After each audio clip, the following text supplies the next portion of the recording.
Here we go. Damn, my intro. Round one, fight!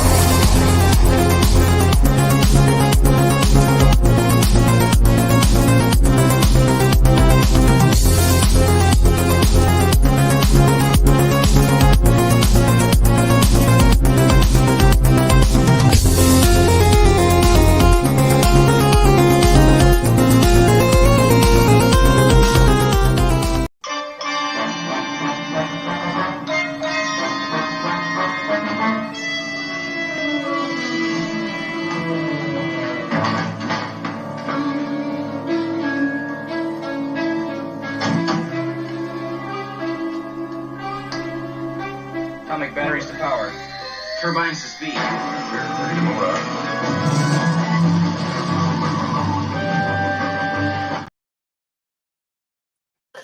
And welcome everyone to Tournament Fights. This is the Battle of the Batman, episode 164. I am your host this evening, flying solo without Mr. Jordan Anderson. He is on assignment at one of his many family members' weddings, but the show must go on without him. But in honor of Batman Day, which is tomorrow, I believe that is September 16th, Batman Day, we're doing a Battle of the Batman here tonight with our episode of Tournament Fights. It's going to be a versus battle. We've got the filmographies of Christian Bale versus Val Kilmer versus Michael Keaton versus Robert Pattinson. You might be asking yourself, well, what about Ben Affleck? Well, we already covered Ben Affleck and Ben Affleck versus Matt Damon episode. And you might be saying, well, what about George Clooney? Well, George Clooney will be on an upcoming episode. He's got a strong enough filmography. He's going to be versus somebody else. So we will cover George Clooney eventually.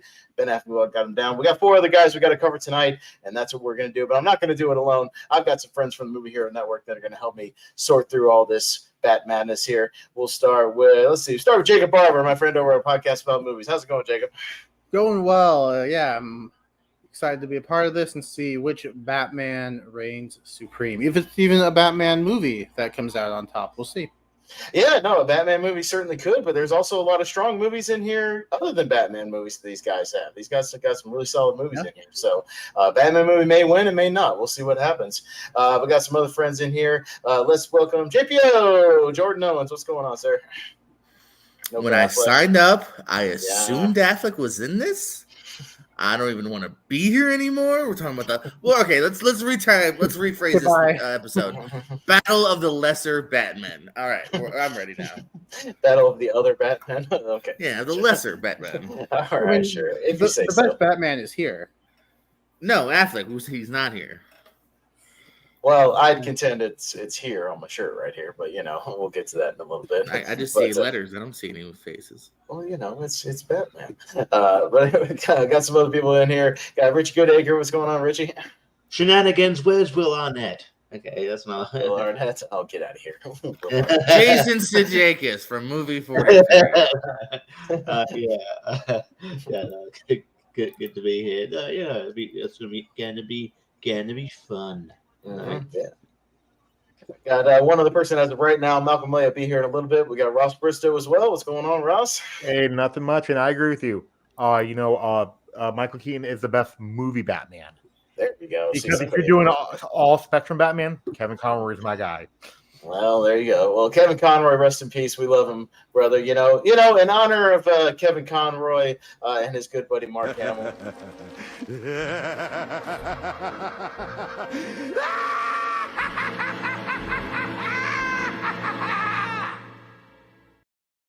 Drink to you, Kevin Conroy. We love you, brother. We miss you. But best Batman. Definitely. Love you, buddy. But, how it's going to work tonight. So, like I said, we got those 4 guys in the bracket in here. And a lot of their very most well-known movies, their best-known performances and whatnot. I tried to make it as balanced as possible. Obviously, not every single movie of every one of these guys is in here. But again, I tried to balance it out best I could between 4 guys and 64 spaces. We'll see what happens here. I've got some special clips to play whenever a Batman movie enters the tournament because it is a Batman tournament. We'll see those as we go along. But yeah, other than that, you guys know what it is. 20, 30 seconds a pop. We'll keep it breezy and fast. You guys know what's up. You're all veterans of this thing. And then we'll see what happens, and we'll see which Batman reigns supreme. What do you say? Everybody ready to roll? Yeah. All right. Well, for a task of this I like most of us all went double thumbs up. I like that. Yeah, we didn't even plan that. That was not planned. Nice. Well, when you do a podcast together for over a year, you just kind of know each other. Yeah. Ross, you're slacking. 1, 2, 3. Hey. There we go. Well, for a task of this bad magnitude, gentlemen, we got to suit up.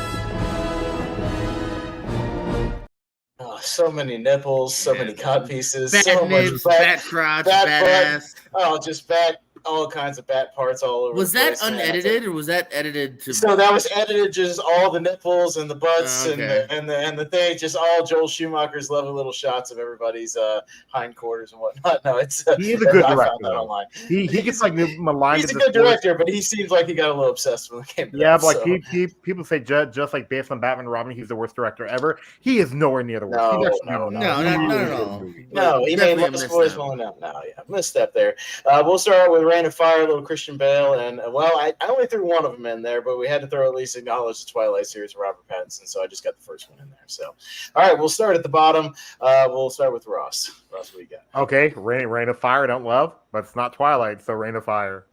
Well, took the words right out of my mouth, Richie.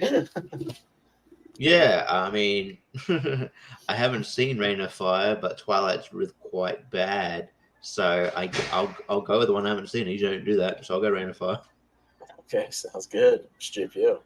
1, Richie, I wish you had told me what you were wearing. We could have been twinsies. I also have that Jake the Snake t-shirt. 2, Twilight. First time watching me recently, I decided, like, you know what, man, let's not be that guy. Let's actually give it a shot. It sucks. I'm sorry. If you like this movie, I don't know why. It's badly written. This is actually even badly performed. This is actually where I kind of get Jordan's hate for Kristen Stewart, because she is so one note, even when she doesn't have to be. Even when like there's cops outside, she's still just like emo and bad. There's no budget here. It's rushed. You can tell it's a movie based on a book because it's just everything's so rushed. It's a bad movie. Rain of Fire is decently fun. I haven't seen it in quite a while. But there's some fun to be had here. McConaughey, Bale, 2 great actors. So Rain of Fire. Yeah, Jacob. I'll show Twilight some love Why? because it was filmed in my home state, and that doesn't happen very often on tournament fights. So there we go. And I haven't seen Rain of Fire. All right, Okay. fair enough. Yeah, I saw both of these in theaters because I think me and a buddy of mine, we were just like, what the fuck's up with this Twilight movie? And we went and watched it, and we were like, yeah, that was terrible. I'm never going to watch any of the other ones. And then the only other one I saw was the very last one. I got drunk during it, and it was a lot of fun. I also have only done the bookends, weirdly enough. Yeah. The last one can be fun if you drink a little bit. It's a good time, man. It's got some silly stuff in it. But yeah, I saw Rain of Fire when it came out. I worked in the movie theater. Richie, you might dig it a little bit. The premise is pretty good. Matthew McConaughey's a lot of fun in it, so I'll at least say that. It's not great, but it's not bad either. So I'll also go. And then it also has a fun Star Wars reference in it too. Totally. Well, in between matches, let's head to the next match. All right.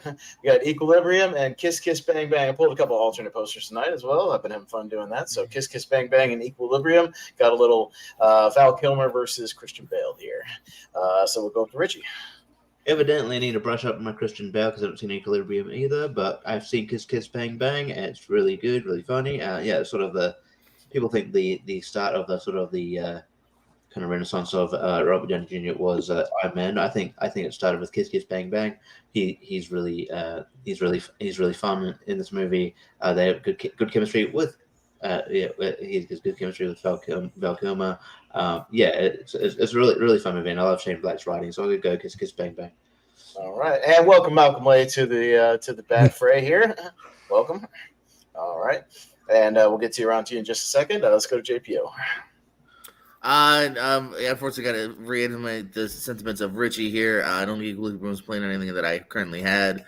So actually, because I did want to get to it, but I didn't. Because he was being kind of like you said too. It was kind of that first real thing of like, oh, okay, man, this dude's really fun and charming. Yeah, they kind of help lead to get to more future things. So Kiss Kiss Bang Bang is my vote. All right, sounds good, Mr. Barber. So I unfortunately haven't seen either of these. So it's that Barber logic. If both of these were in front of me, which one would I choose to watch? Kiss Kiss Bang Bang, because I actually own it, so I don't really have an excuse not to have seen it. I just haven't. Gotcha. I saw Equilibrium like years ago. I ran it from Blockbuster. I don't remember a whole lot about it. I had some gun fu in there. That was early Christian Bale. But I revisited Kiss Kiss Bang Bang not too long ago when I was doing some little Shane Black retrospective, and it's really, really fun, really sharp. Val Kilmer, especially, we're talking about the Batman here. I think his name's like Gay Tony or something in that movie. He's like kind of a bodyguard sort of guy, but he's really funny, and it's maybe one of his last like really, really sharp, great movies that he did. A really good performance for Val Kilmer. So I'm gonna go Kiss Kiss Bang Bang as well. Malcolm, we got Equilibrium, Kiss Kiss Bang Bang here. What you got? I haven't seen Equilibrium either. It's not really been one that's kind of been on my radar. But yeah, I really enjoyed Kiss Kiss Bang Bang, and I think it's a lot of fun. So Kiss Kiss Bang Bang. Yeah, totally. Ross, you gonna make it a clean sweep here? Yes, I love Kiss Kiss Bang Bang. And then like Jacob, you'll enjoy the dialogue of Kiss Kiss Bang Bang. It's really like funny. They ask him why do you call you Gay Perry, and he goes like, it's simple. Gay Perry. I am Gay Perry. Yeah, Gay Perry. That's right, not Gay Tony. Yeah, Gay Perry. Effing gay, he says. That's why. Yeah. Well, he's gay. Yeah, Kiss Kiss Bang Bang. Yeah. Sounds good. All right, Kiss Kiss Bang Bang. We'll move on. All right. Down to, we've got a Batman movie that has entered the fray. We got The Flash, and down there it's a little cut off, but that is Good Time. That is Robert Pattinson's Good Time. But since The Flash has entered the fray, I've got a little intro for each of the Batman movies. So let's play a little of this. I want you to do me a favor. I want you to tell all your friends about me. What are you? I'm Batman.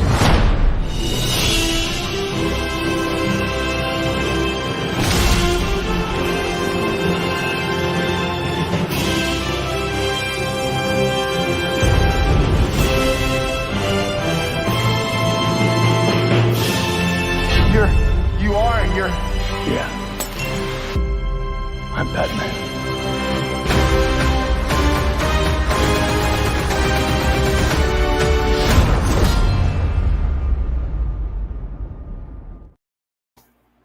There we go. So, all right, we'll start with JPO on this one.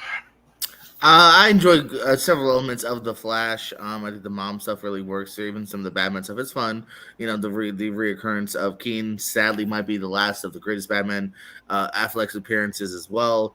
But I really dig Good Time, man. It is kind of like Uncut Gems, the other Safdie brothers film. You're kind of on the edge of your seat for the majority of the movie here. I think Pattinson's great in it as well. It's a good tale.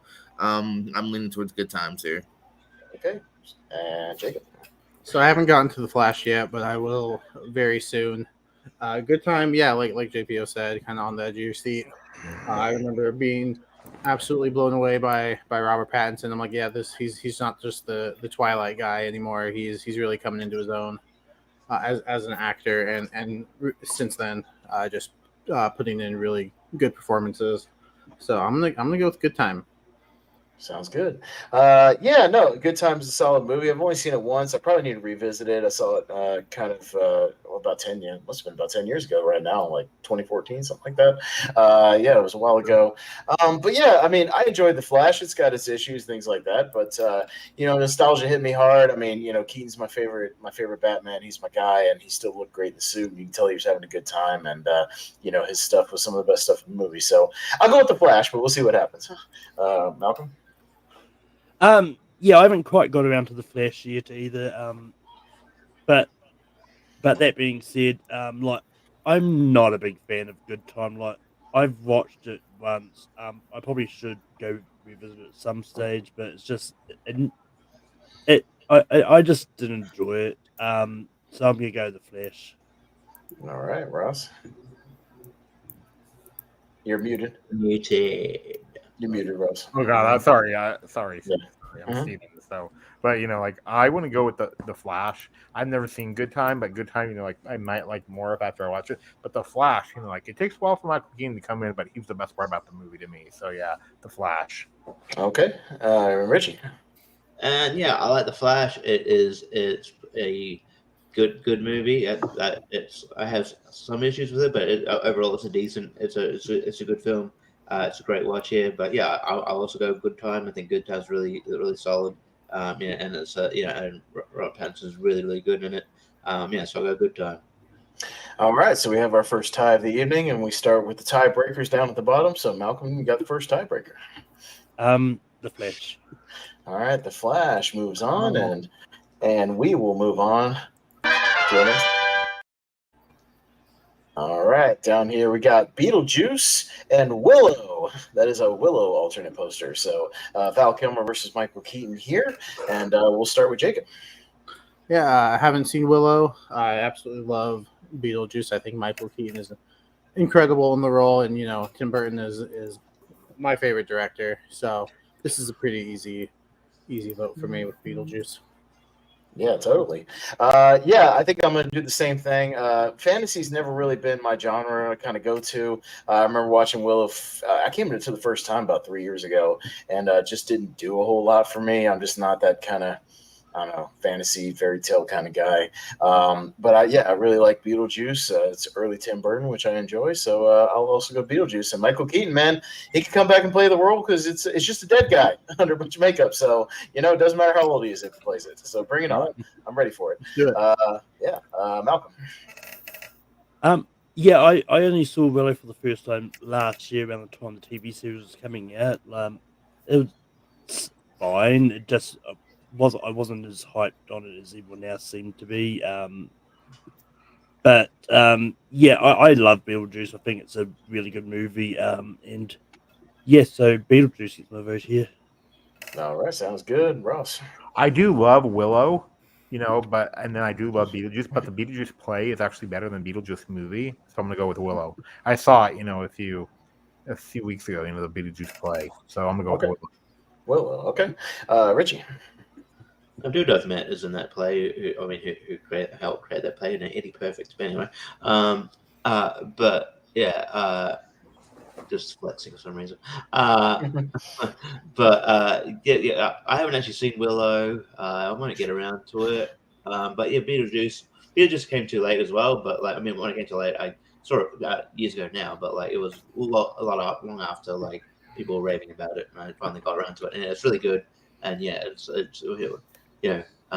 Mike Keaton, I think, is born to play that role. And I'm looking forward to Beetlejuice too. Apparently, before the writer's strike, according to Tim Burton, it was 99% done. So, I'm guessing, probably once the writer's strike's done, we won't have to wait too long. Well, hopefully, we'll see what happens. I'll go Beetlejuice. All right, and JPO. It's excuse me. Been super long since I really kind of looked at Willow, but Beetlejuice is so much more up my alley. I think Keaton's so good in it. There's a reason why we're still pining to see a little bit more of him in that role, despite only having minutes of screen time to a degree. So I'm gonna go Beetlejuice.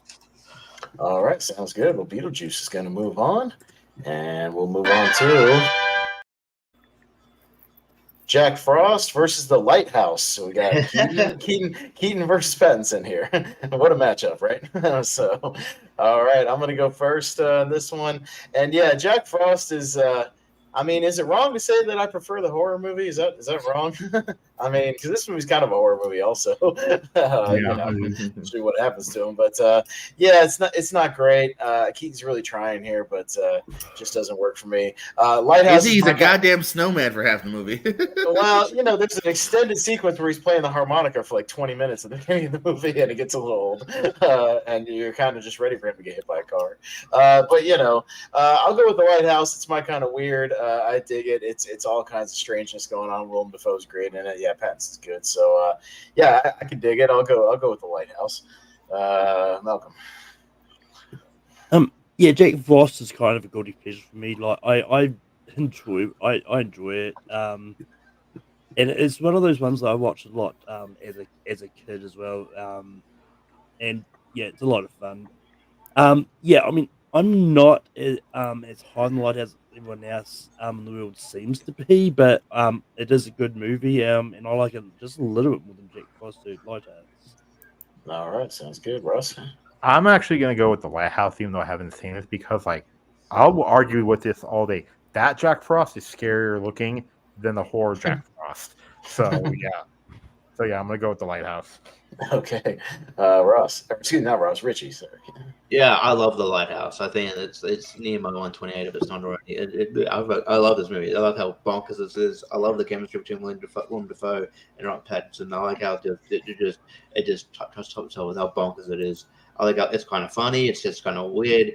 And Robert Eggers just going full weird on it, and I love it. A great one of my favorite A24. It's great. It's a fun movie. Yeah, and Jack Frost is fine. So yeah, go Lighthouse. All right, Lighthouse for him and the GPO. I guess I need to get to Lighthouse because I don't know. It didn't seem totally in my wheelhouse, or I don't know. There's something about it, maybe because it's black and white and the weird way they filmed it. So I actually got to vote for Jack Frost here. Okay, no, fair enough. Jacob.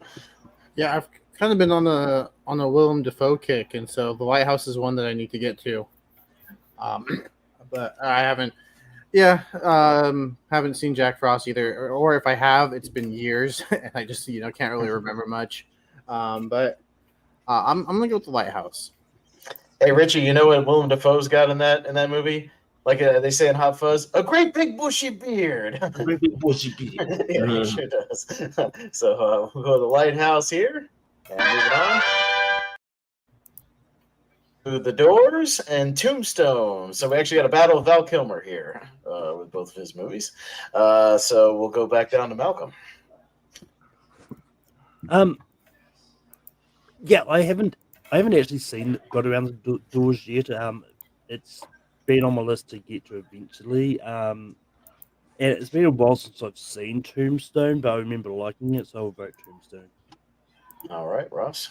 Love Tombstone, but the Doors are my favorite band, and I hate that movie. So Tombstone. Okay, Richie. You took me on a ride there. I don't know where you're going. He swerved you like a Russo. Yeah. I'm a bit iffy on Oliver Stone as well. I think The Doors is good. It's decent, but yeah, I think Tombstone is a far better movie here. Yeah, it's great Western. So yeah, Tombstone, quite easily.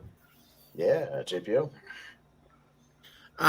Yeah, I tried with The Doors recently actually because of the Netflix DVD subscription, and this thing is meandering. It kind of repeats itself too. It's one of those weird things where it's like I can also say really good performance I feel by Kilmer. I think he's fucking trying his heart out, and there's something in there, but I did not like the film overall. So yeah, Tombstone's gonna get my vote. All right, and Mr. Barber. I swear there's movies on this bracket that I've seen. It's okay. It's okay. We still love you. I still love you, Jacob. You're still my friend.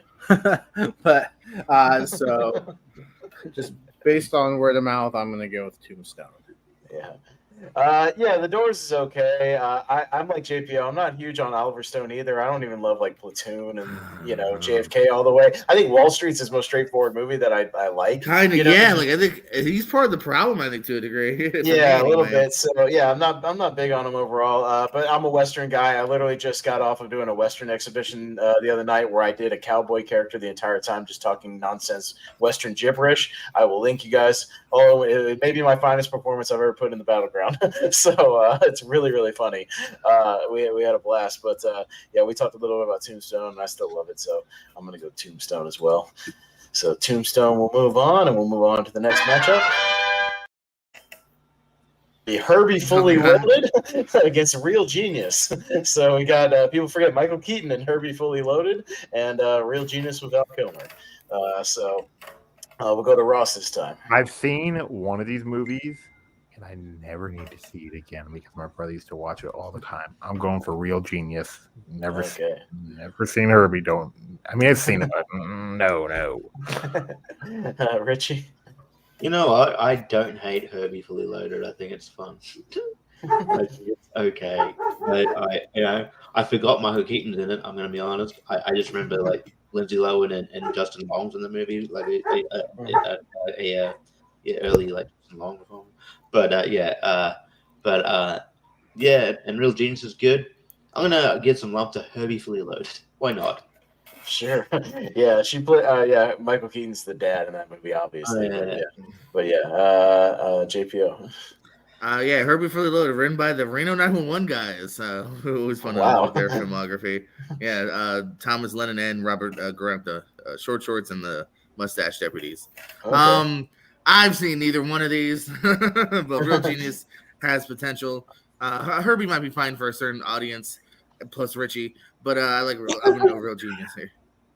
The director of Herbie Fully Loaded it's a lady who did like 2 movies, that and some other movie called Debs, and then only did one of the movie that recent, like Professor Marsden and the Wonder Woman. Did anybody see that movie? I heard about it. I know about it. The one that's like kind of a Wonder Woman poster to fool you, and then it's like a biopic of somebody else. Yeah, it's that movie. But anyways, Jacob. I don't like the disrespect Herbie Fully Loaded is getting from JPO. It's fine. I'm not trying to overly disrespect. It's not up my. It never screamed, Jordan, come see this. Jordan, go see it. No, Watch it. I don't wanna. No, I remember seeing it, and it's all right. Haven't seen Real Genius, but since I've seen Herbie Fully Loaded, and I don't remember hating it, I'll give it a vote. All right, sounds good. I've seen Herbie Fully Loaded one time, and it was around the time, when Lindsay Lohan was still, making movies, and she was still bubbly and cute, and everybody loved her, before she went off the deep end. It's fun enough. Watched Real Genius real recently, and it's a fun enough movie. It's very silly, but it does have William Atherton playing another '80s dick, so I'll go with William Atherton and Real Genius. So, Malcolm. I haven't seen Real Genius, but I also I'm a big fan of the Herbie movies, and I really enjoy I actually enjoy Herbie Fully Loaded as well, and I think it's pretty good. So I'm gonna go Herbie Fully Loaded. All right, we got another tie here, and we'll scoot it on up to Ross. Real Genius. All right, Real Genius will take it, and we'll move it on to the next one. I would have voted for Herbie. I feel like there's a lot of love for Herbie this room. We got another Batman movie that's enter the fray. That's going to be Batman Begins. So that means I got to play this. This is Commissioner Loeb. Come on, somebody talk to me. Come on!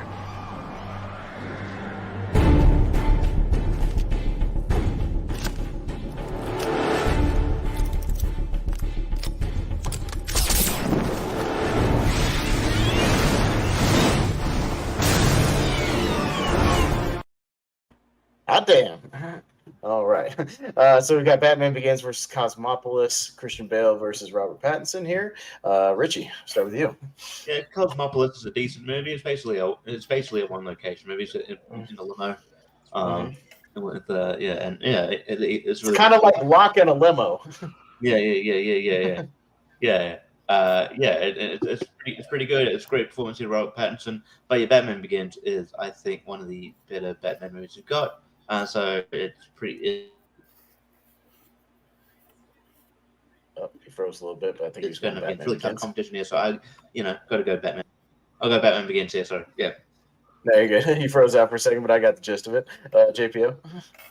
Yeah, I was afraid that they were in the limo for most of this movie, so I didn't see it. Batman Begins is a great origin tale, so yeah, Batman Begins. All right, Jacob. Yeah, I'll echo that.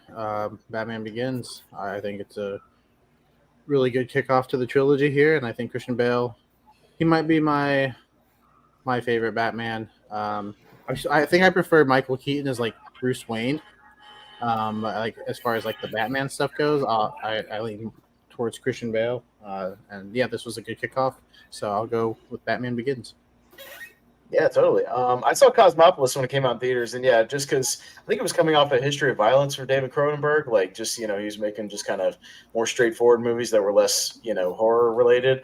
So it was weird, but it was okay. But yeah, it's no Batman Begins. Batman Begins is pretty fantastic and kicked off a great trilogy. So I'll say Batman Begins. Malcolm. Yeah, I'm part of the camp where I prefer Batman Begins over The Dark Knight. But yeah, I haven't even heard of Cosmopolis till now. So I'm gonna go Batman Begins. No, that's fine. Ross. We love Cronenberg, but never seen this one. I prefer one of my favorites by his is Eastern Promises, but I'm gonna go with Batman Begins. All right, sounds good, you guys, and we'll go to our next matchup here. It's going to be Birdman versus American Psycho. So we got Keaton versus Bale here. Yeah, this could be a tough little matchup. JPO. What you got first? Yeah, this is kind of tough, actually. It might be the toughest one for me so far. Bale's fantastic in American Psycho here. But I think Keaton gives a really good performance here. I think it's a little more coherent, a little more up my alley, even though it also gets kind of weird at times too. So I'm leaning towards Birdman here. I really like Birdman a lot. Okay, Jacob.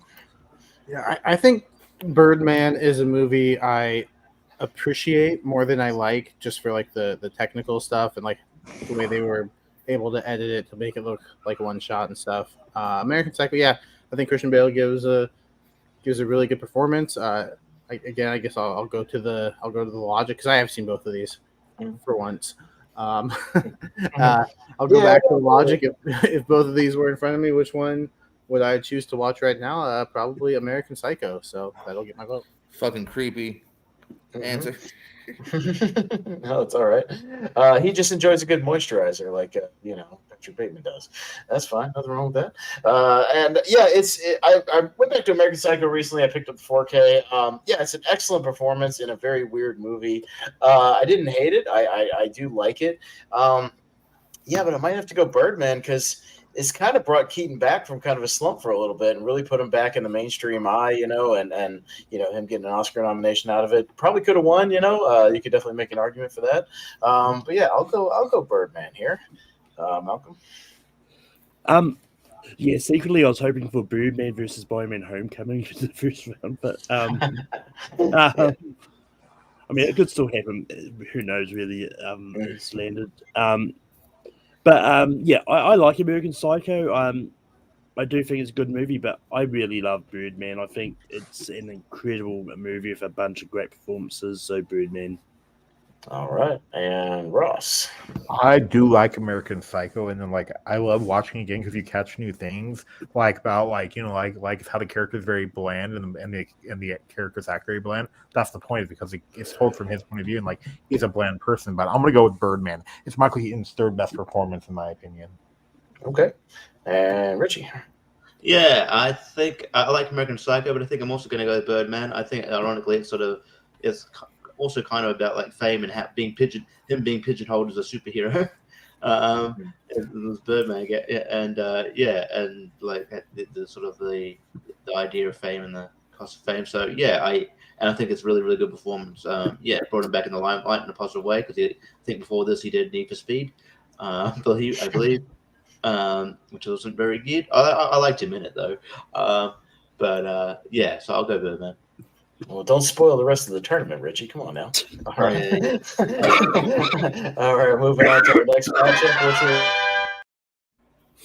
will be Spotlight, another Keaton acclaimed performance, versus Night Shift. So Keaton versus Keaton on this one, actually. So we will go up to Jacob on this one.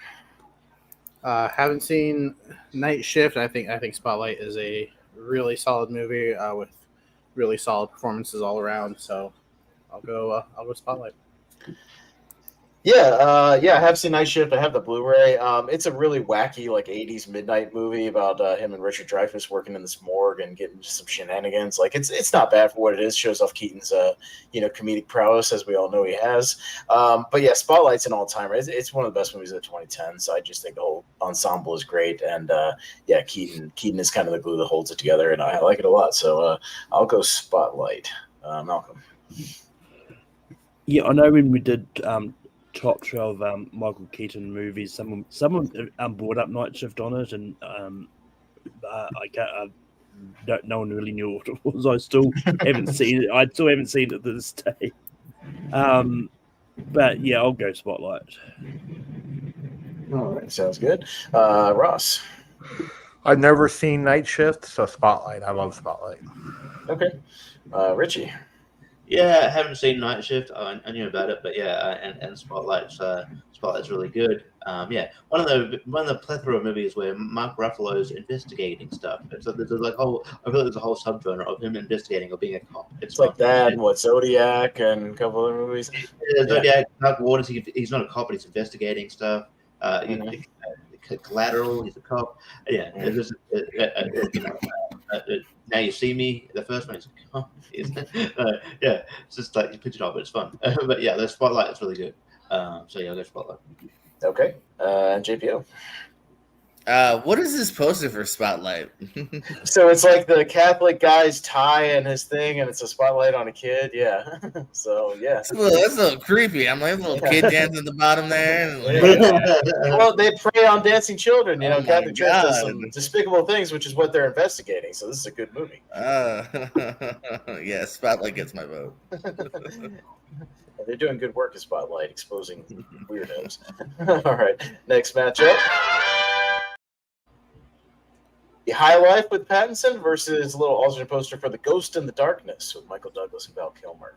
All right, so me first. Yeah, I like both of these movies. High Life is it's a little low budget sci-fi movie. It's Pattinson, kind of a one location thing with him taking care of the space station. I can dig it. I think he gives a good kind of quiet performance. But I think Ghost of the Darkness is kind of a guilty pleasure of mine from the 90s. It's kind of a bonkers, crazy animal attack movie, and it's my boy Stephen Hopkins who directed Predator 2. So, I really dig the style of it, and so I'm actually going to go with the Ghost of the Darkness, but I won't mind if High Life moves on. Malcolm?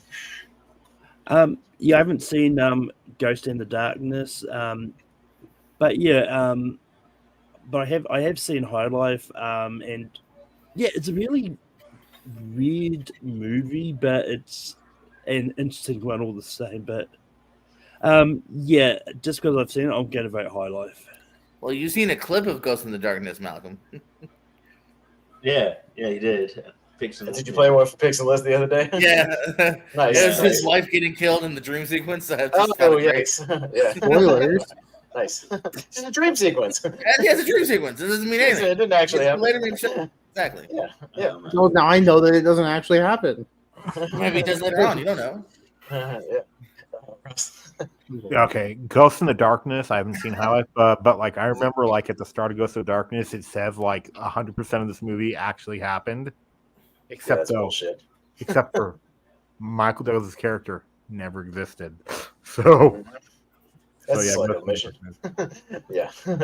Richie?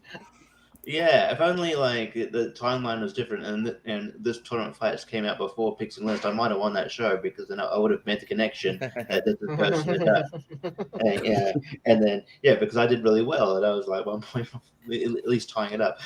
Anyway, I haven't actually seen either of these. I've been wanting to see High Life, haven't got around to it. Ghost in the Darkness. I mean, that clip that he showed looked kind of gnarly, even though it's a dream sequence. And it's a gnarly movie. Yeah, I've heard good things. Even though I think Roger Ebert hated the movie or something. But anyway, I don't know. He I don't always have to. It was mixed. One of them, I think liked it. The other one, really. Cisco liked it. Yeah, Ebert hated it. Yeah. But it's more on my alley, I think, than High Life is. Even though I love Robert Pattinson, so I'll go Ghost in the Darkness. All right, JPO. Yeah, but Pattinson, I like him, but like he chooses some weird shit that I just don't always get to. And High Life is another example of that. I just got to Ghost in the Darkness. this week, obviously, and that's why I chose that clip. I was like, as soon as I saw that clip, I was like, I'm using that clip later. I searched for it. I was like, in YouTube, I was like, lion attacks wife goes in the darkness, and it popped right up. And actually, I thought it was a decent movie here. I got my problems with it as well. Like I can definitely see it being a semi-polarizing movie here, but there's enough interesting things going on here. Michael Douglas is also actually pretty good in this as well. When he pops up, it takes about an hour for him to pop up, and then he's pretty good when he's there. Yeah, it's about the strive to get this goddamn lion. So Ghost in the Darkness will get my vote. Yeah, for sure. Jake? Haven't seen The Ghost in the Darkness. High Life is it's an interesting movie. I think Robert Pattinson gives a decent performance. It's been a minute since I've seen it. I think maybe due for a rewatch because it's interesting. I think that's the best way to describe it. But I liked it, so I'll go with High Life. All right, it's going to be 4-2 for The Ghost in the Darkness, and we'll go to our next matchup. The Prestige with Christian Bale versus Water for Elephants with Robert Pattinson. So next will be Malcolm. Are we getting all the Robert Pattinson movies out quickly? Some of them. There's still a few on the other side, but yeah, good choice. Robert Pattinson came up a lot on the wheel on this side. I've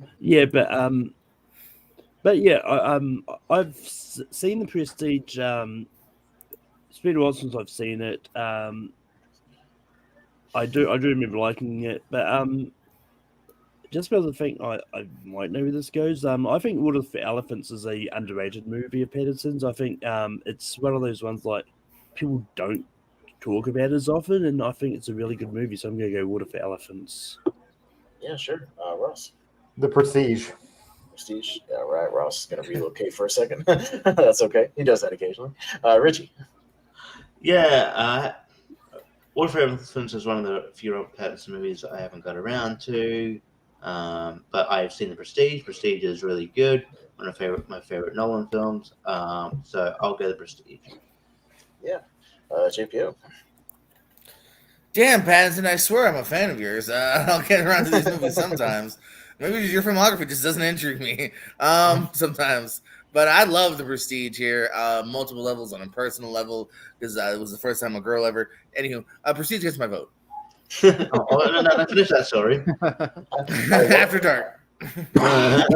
After Dark. Yeah, pretty much that. Yeah. Oh, okay, sounds good. All right, Jacob. Yeah, I also am a fan of Robert Pattinson. Maybe it's just because of what he's been doing recently, so maybe I just have to go back and visit some of the older stuff. But yeah, I think The Prestige is really good. Christian Bale and Hugh Jackman are really good. It's a really good Nolan movie. I'll go with The Prestige. Yeah, for sure. It's got your boy Hugh Jackman in there, running around that movie. Yeah. I watched The Prestige again not too long ago. It's definitely very good. It's probably still like kind of mid-level Nolan for me. I have a couple of his movies ranked a little higher, but it's definitely very watchable. I dig it. And I haven't seen Water for Elephants yet, so I'll go with The Prestige. And yeah, so The Prestige will take this one. I like that old-timey poster I found there. I thought that was a lot of fun. It is. So, I like the alternate photos you guys find sometimes. That's cool. yeah. No, I try to find some for some fun episodes. But, all right, our next matchup will be at the founder of Need for Speed. Is anybody voting for Need for Speed? No. All right, sounds good. All right. You want to know something funny, though? I was about to say, Need for Speed, I haven't seen it. And the more I thought about it, I was like, I think I did see that piece of shit. Yeah. It's very forgettable. Yeah, Michael Keaton plays the DJ. All right, moving on. The Founder's way better. He's just Founder's a cool flick. We'll talk maybe more later. Yeah, no, the Founder's awesome. Yeah, we'll talk about it later. It comes out while Hearing Fights a lot. We dig it. We'll talk about it later. All right. We'll get down to the Dark Knight versus the Machinist. So Bale versus Bale. But because we have another Batman movie entering the fray, we got to play this.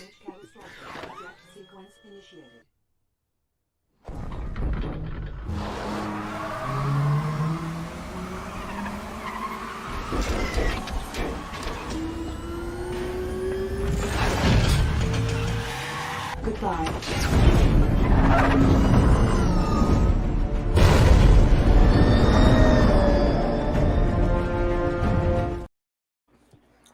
All right. And And we will start with Ross this time. I'm gonna go with The Dark Knight, even though I think it's a little bit overhyped and maybe a little bit overrated. But I still like it a lot. But The Machine, I haven't seen The Machine yet, but it's always been on my list, so that's the only reason why. Okay, yeah, fair enough. So we'll go to Richie. Yeah, I still maintain, it's close, but I still maintain that Dark Knight is the best Batman movie of all time. I think it's just phenomenal. It's on my 128. A Machinist, I haven't seen. I know of it just because it's the movie that, Christian Bale nearly died because he commits to a role and he got really skinny. And then he goes, and we'll see in the other list, he goes the other way sometimes as well. But I'll go. I'll go The Dark Knight for sure. This movie's fantastic. Yeah, JPO. Yeah, the Machinist in the trilogy, then they almost killed him because it was not too long after Machinist and he bulked up for Batman Begins. Which is like the opposite, not just get in shape, but like not just gain weight, but then like gain muscle mass as well. Machinist is actually really dope here, man. He's got a bit of a insomnia going on here. It's a bit of a mystery kind of thriller. I definitely do recommend it, The Machinist. But I'm with Richie. Fuck over hype. I love The Dark Knight. I think it is almost near perfection here. I will never forget the initial viewing and feeling. I always try to hold that too. Like, yeah, I get later on like, oh, the rewatch isn't as good. It's never gonna be as good. I think Dark Knight's fantastic. So yeah, Dark Knight gonna get my vote. All right, sounds good. Jacob. Yeah, I really dig The Machinist too. I think it's a really good movie. Mystery thriller. I think I would give it a recommendation as well. But it's going up against The Powerhouse and The Dark Knight. I mean, what's been said about what hasn't been said about The Dark Knight? I mean, I can't really add much, so I'll just vote for it and move on. Yeah, for sure. Like JPO, just one of the great theater experience memories that I'll kind of never forget. Everybody just piling into that theater at like around midnight, just being totally enraptured in every single scene and just the hype just being at a fever pitch for that movie. I just remember we were all just like ready for that movie by the time it came out. And I still hold on to that. It's still great. So I'm with it. I don't think it's overhyped. I still think it's perfectly hyped. So I'll go with The Dark Knight. Malcolm? Yeah. Honestly, I think people throw around the word overrated, underrated too much. That it's kind of lost all meaning at this point. So you think saying overrated, underrated is kind of overrated at this point? Yeah, it's a little overrated phrase. Yeah. Pretty much. What's the most overrated Christian Bale movie? Just kidding. But yeah, Coming up it's one of those ones all right. sometimes I do worry about Christian Bale, like with losing weight quickly for roles and gaining it quickly for roles, like that can't be too. That could definitely fuck with your body, man. Oh, for sure. He says he's done doing that too. Okay, Yeah. Good for him. But yeah, I mean, I haven't seen The Machinist. I would have gone Dark Knight. So. All right, well, Dark Knight is going to take it with a clean sweep here. So Dark Knight, we'll move on to our next matchup. The Big Short and Heat. So Val Kilmer versus Christian Bale here. Yeah, this is two strong movies here. We have to start with Richie because it's a really tough matchup. Yeah, I know. I really like Heat. Yeah, but I think I'm more impressed with Big Short because going into it, I'm like, yes, I thought this movie was going to be too complicated to me. You know what I mean? Like, it's about an important issue, but yeah, I think. But then they showed Margot Robbie in a tub, and you're like, I get it. But the way they did it was really fun. Yeah, it was really good, and yeah, it's like it was entertaining, but also like kind of find the balance between entertaining and serious, and it built up. It was able to bring out the better performances. In like Steve Carell, I think this is one of his better performances, and Christian Bale sort of is on like it is like sort of on the outer like compared to the other characters. He's like but like he's still really good in it, it's really good. And look, you can't go wrong with Margot Robbie in a tub, but that but yeah, so I'll go Big Short here. All right, sounds good, JPO. I'm happy to kind of join that bandwagon. I love Heat. It's got, of course, the kind of great final performance between these two, or finality of these two here. Also some good stuff building up to it as well, and a great cast. Who knows, like I can name 20 different actors from Heat. Big Short, you can also name a huge cast as well. But yeah, I don't know. I think I'm just I really like this new slightly more dramatic Adam McKay side that we've seen from his last few films. Like they're all really good. I think I love his relationship with Christian Bale between this and Vice. So yeah, it's just I think between that and the dialogue, it's a little more up my alley. I'm gonna say Big Short. Yeah, fair enough. Jacob. I'll join the bandwagon as well, but that's only because I haven't seen Heat yet. It's a big blind spot in mine that I got to get to. I think The Big Short, it was really good. I really enjoyed it. I think the dialogue especially, I think it was just a lot of fun. So I'm gonna go with The Big Short. Well, Jacob, would you care to wait 2 years and then we can do the 30th anniversary on our anniversary show of Heat? Who knows? Who knows? Do you want to hold off on that? But yeah, you know what? I think I'm going to join that same bandwagon because I love The Big Short. It's my favorite of Adam McKay's kind of current movies here that I'm really digging. I've liked all of his more dramatic movies that he's done. But yeah, The Big Short I go back to a lot. Yeah, it's really captivating, even if you don't know exactly what's happening all the time. I think he still makes it really accessible. And yeah, it's one of my favorite Steve Carell performances. It's just him running around, just so eccentric. It's all gonna fail. It's all gonna fail. Oh my god, it's all going down. Just when he finds out what's going on, it's a lot of fun. His freakouts and no, Heat is excellent. It's an excellent movie. But yeah, I don't mind joining this up for The Big Short. Malcolm. It'll be interesting to see what comes first. The 30th anniversary of Heat, or when you get to 1995 in the latter series. We'll see. But yeah, I do really like The Big Short. I think it's good, but I'll give a vote to Heat. Okay, yeah, no, that's fair. Ross. Heat is my second favorite movie of all time, so I'm gonna go with Heat. Oh wow. Well, I'm sorry to say it got knocked out. Sorry about that, Ross. Yeah, no, that's fair enough. It'll have a shot at some point. Maybe if we can gangster movies or not gangster movies, but crime heist movies or something like that. So, all right, next matchup will be. Another Batman movie. We got Batman Returns here against the Island of Dr. Moreau with Val Kilmer. This might be a little obvious, but since a Batman movie has entered the fray, I have to play this.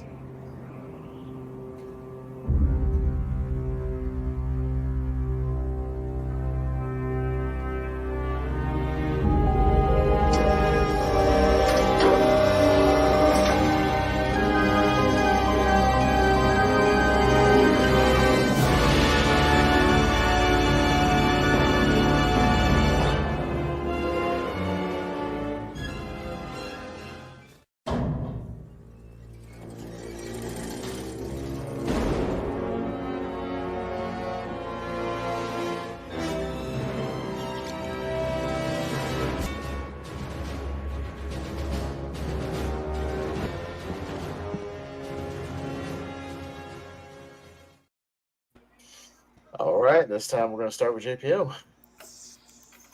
Yeah, I mean, Moreau's a bit of a mess, which I think if you ever hear the backstory of it too, you can kind of tell there's some interesting shit going on, but it's still not the greatest movie here. I really enjoyed the Return sequel here of the Burnverse.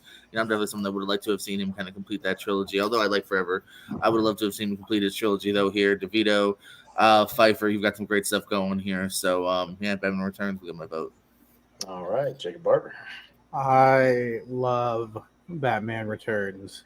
It's my second favorite behind The Dark Knight. I just think it's really cool, a lot of fun. Danny DeVito as the Penguin, I think, is just so great. I think he's incredible. I realize I'm a lot higher on this movie than most, but thankfully it's going up against something that isn't that great. So, Batman Returns. Yeah. Yeah, the Island of Dr. Moreau is a disaster, but it's a watchable disaster, especially if you know the behind-the-scenes stuff with Marlon Brando in that movie. It's a bonkers movie. But yeah, I mean, I had all these Batman movies on video as a kid. I've seen that movie 8,000 times. I still prefer Batman 89 overall. But yeah, it's got some amazing moments. I mean, come on, that shot of him in front of the bat signal when it shines in the room is epic. That's awesome. I think one of Tim Burton's best shots ever. So for that alone, I'll give it to Batman Returns. Malcolm. Yeah, I think on the Val documentary, I think Val Kilmer briefly talks about on Dr. Moreau. I don't remember much about what was said about it now, but I haven't seen it. I'm probably a bit lower on Batman Returns than most people are, but it's fine. So I'll go Batman Returns. All right, and then Russ. Well, Batman Returns is my favorite Batman movie, so yeah, I'm gonna go with that. And then, like, actually, like Comic-Con back in 2019, look at this person's cosplay as the Penguin. Oh yeah, I think I saw that somewhere. Yeah, some guy did a pretty spot on one of it. Yeah, and then I walked by and I said, "Batman, the Penguin's my favorite villain." He goes, "Thanks, me too." Yeah, It's like more of a Bane guy than you are. I'm more of a Riddler guy, you know. I mean, yeah. But I meant like the movie, you know. Or even funny if you've been like, "What's the Penguin?" And that's just him. Oh shit! Yeah. Sorry, sir. Sorry. Sorry. It's just my nose. I don't mean to make fun of your deformities there. Sorry about that. Yeah, Richie. Yeah, the making of Dr. Moreau is way more interesting than the actual movie. Yeah, yeah, you could go watch it if you didn't know the backstory. Also, great Simpsons episode too, if you can find. Yeah. Marlon Brando's kind. Yeah, it was a bit of an asshole on set, to put it lightly. But yeah, I'm not a huge fan of Batman. But like it's good. But yeah, I like elements of it. But yeah, so I'm not a huge fan of either of these. But I'll definitely go Batman, because Island Dog Moreau is just not a good movie. Period. Where I like the Batman Returns. All right. No, sounds good. All right, Batman Returns will take it. I think that's actually the last one on this side. It sure is. All right, good job, guys. We're under an hour on that side. I like it. So we'll be back, but we will be back with the other side of the bracket after this very, very important message. A ticking bomb means trouble for Batman and Robin. Holy, breaking and entering. It's Batgirl. Quick, Batgirl. Untie us before it's too late. It's already too late. I've worked for you a long time, and I'm paid less than Robin. Same job, same employer means equal pay for men and women. No time for jokes, Batgirl. It's no joke. It's the federal equal pay law. Holy act of Congress. If you're not getting equal pay, contact the Wage and Hour Division, U.S. Department of Labor. Yes. Yeah, Batman fighting for equal rights. I love it. Well, it's good to see. It's good to see that equal pay issue sorted out. You know. Yeah, it's so good to see that 50 years later they sorted that thing out, right? I do love how Batman's like, we've got more important shit to focus on, woman. we got a bomb in the room right now. Can you untie us? And then we'll talk about this later. But yeah. Listen, bitch. No, sorry. I can't pay you more if I'm not alive. Yeah, right. Yeah. Is Batman as an entity a corporation? How much is he forced to pay by the government? I don't know. That seems a little odd. Vigilante salaries? All right. Anyways. How does he sign the checks? Yeah, right. Does he sign it as Batman? Where's the well, you know, in Batman and Robin, he did have a Bat credit card, so I'm assuming he has some kind of Bat account somewhere, you know? I mean, I guess you know? But scrolling over to the other side, we got The Lost Island of Z and Batman Forever. So we've got another Batman movie entering the fray, so that means I've got to pick.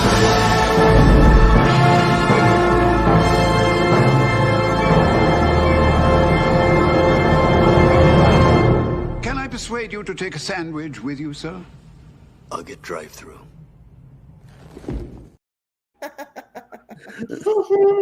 That's the real opening of the movie. That's not a commercial. But anyways, yes, in case you forgot. I have a coupon for Wendy's. That's a real line of dialogue from the opening of that movie. Shit, it expired last week. Yeah, right. God damn it. There's a conversation about that in that movie Little Big League. Any of y'all seen that movie? The baseball Yeah, it's a good movie. Yeah. When he's like, well, if Batman goes through a drive-through and wouldn't he burn up the guy at the window with all of that fire coming out the back of his car? That could be pretty dangerous. So, anyways, but yeah, Lost City of Z, which is Pattinson against Batman Forever. Obviously, Kilmer, Jacob Barber will start with you this time. Yeah, it's been a while since I've seen The Lost City of Z. I think I saw it when it first came out. I haven't revisited it since. Batman Forever, not a great movie, but still a fun time, and there's fun to be had. So I'll go Batman Forever. Yeah. Same thing. I saw Lost City Z once. It was interesting. Maybe one of Charlie Hunnam's better movies as well. But again, I had these four core Batman movies on VHS. So like Batman Forever isn't the greatest movie, but goddamn, it's like pretty entertaining though. Like overall, like it's very watchable. It's very silly. But you know, I could quote the movie top to bottom, so that's gotta mean something. So I'll say Batman Forever. Malcolm.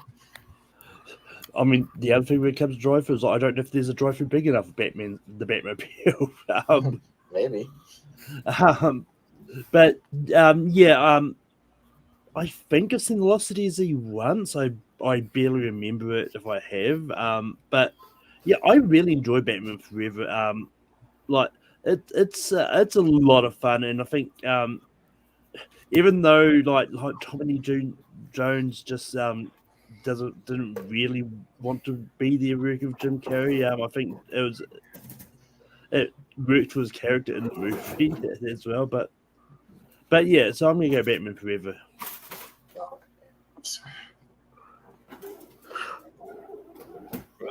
Oh, sorry. Sorry, I didn't hear my.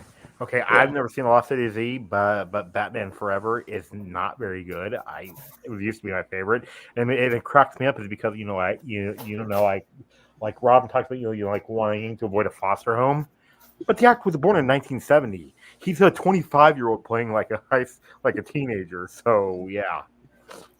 All right. So you're looking for Lost City Z or Batman Forever because I've never seen Lost City Z. Okay, just make sure. Richie? No problem. Yeah, I have a lot of fun with Batman Forever. Is a good movie? Not really, but yeah. Already covered that, Wolfman. George Clooney will get his own versus episode because he's got a strong enough filmography. So that's why we're not covering it. So yeah, go back and watch the beginning. But yeah, I have a lot of fun with it. But like knowing Tommy Lee Jones is pissed off with Jim Carrey the whole movie makes it more entertaining for me. Like just seeing the interaction. Nicole Kidman's at a peak hotness, even though she's not really good in the movie. It's fun. It's basically like a 90-minute toy commercial, but it's fun. It's a fun toy commercial. You can have a lot of fun with it. It's I don't know. I like it. It's better than Batman and Robin, and I have fun with that movie for a different reason. But yeah, I think Batman Forever is okay. It's not probably not, you're not going to win this tournament, but it's a fun watch. And look, it's going to win this by default. I haven't seen lots of years. No, that's fine. JPO. No, hell yeah, I'm going to show some love to Batman Forever here. I mean, you can put all your nitpickiness on it, man. I don't know. 6-year-old me didn't give a shit. I just had fun seeing Robin for the first time. It's my first theater Batman too, so that's always going to hold a little bit of a nostalgia place for me. And I had fun, man. I think Carrey's fun. Lee Jones is fun here. Like, it's definitely different than the first two, but I don't think it's anywhere near as bad as the fourth one ends up being. So the third one will get my vote. I did see a compilation of Batman Forever where somebody put up like a minute-long thing of all of Tommy Lee Jones's weird noises and laughs and goofy things he like stuff throughout the whole movie, and somebody put it in like a minute-long compilation. It was really, really funny. So maybe I'll play it at the end of the show, but I didn't download it. But it's pretty damn funny when you go back and watch it. But anyway, so Batman Forever will take that one, and we'll move on to our next one. Mr. Mom with Keaton versus Red Planet with Val Kilmer. So I'll start with me. Mr. Mom is one of those, again, just kind of casual, goofy 80s comedies. It's not really all the way up my alley, although I think he's good in it. But I kind of have a soft spot for Red Planet, that and like Mission to Mars. There's Mars movies that came out around this time. They're watchable. They're silly. But I kind of dig them. I'll go Red Planet. Malcolm? I know I've definitely not seen Red Planet. I think I've seen Mr. Mum once and don't remember it, but so I'll vote Mr. Mum. All right. Ross? Red Planet is pretty bad, so I'm gonna go with Mr. Mom. It's actually John Hughes' first either directed movie, I think. Yeah, his first directed movie. So yeah, and it's his first writing too. So yeah, Mr. Mom. All right, fair enough. Richie? Yeah, I like going back and seeing like Michael Keaton in comedy because he's pretty good at it. And Mr. Mom's fine; it's not low or anything, but it's good. And out of the two, I prefer Mission to Mars. Red Planet is not great. I'm more of a Mission to Mars guy. I like that movie a lot, but Red Planet's just very bland and boring in my opinion. So I'll go Mr. Mom. Okay, and JPO. I'm neither a Red Planet or a Mission to Mars guy. Both of them kind of bored me. I haven't visited them since they came out, so I don't know. Maybe going back, but I just remember this one felt like a lot of build up, and then finally some shit happens and it ends. So yeah, I'm gonna go with Mr. Mom. Kind of said it's casual fun. It's fine enough, and it's something I would repeat more than Red Planet. So Mr. Mom. Yeah, fair enough. Jake. Forgot how good the Shield versus the Wyatt family was. It's a great match. Yeah. It's a great Elimination Chamber 2014 was actually a really, really good show, underrated. Yeah, I haven't seen Red Planet. Let's go with Mr. Mom. All right, Mr. Mom will take this one. Little Michael Keaton in there, and our next matchup will be The Dark Knight Rises versus Multiplicity. So we've got another Batman movie entering the fray, so that means I got to play this.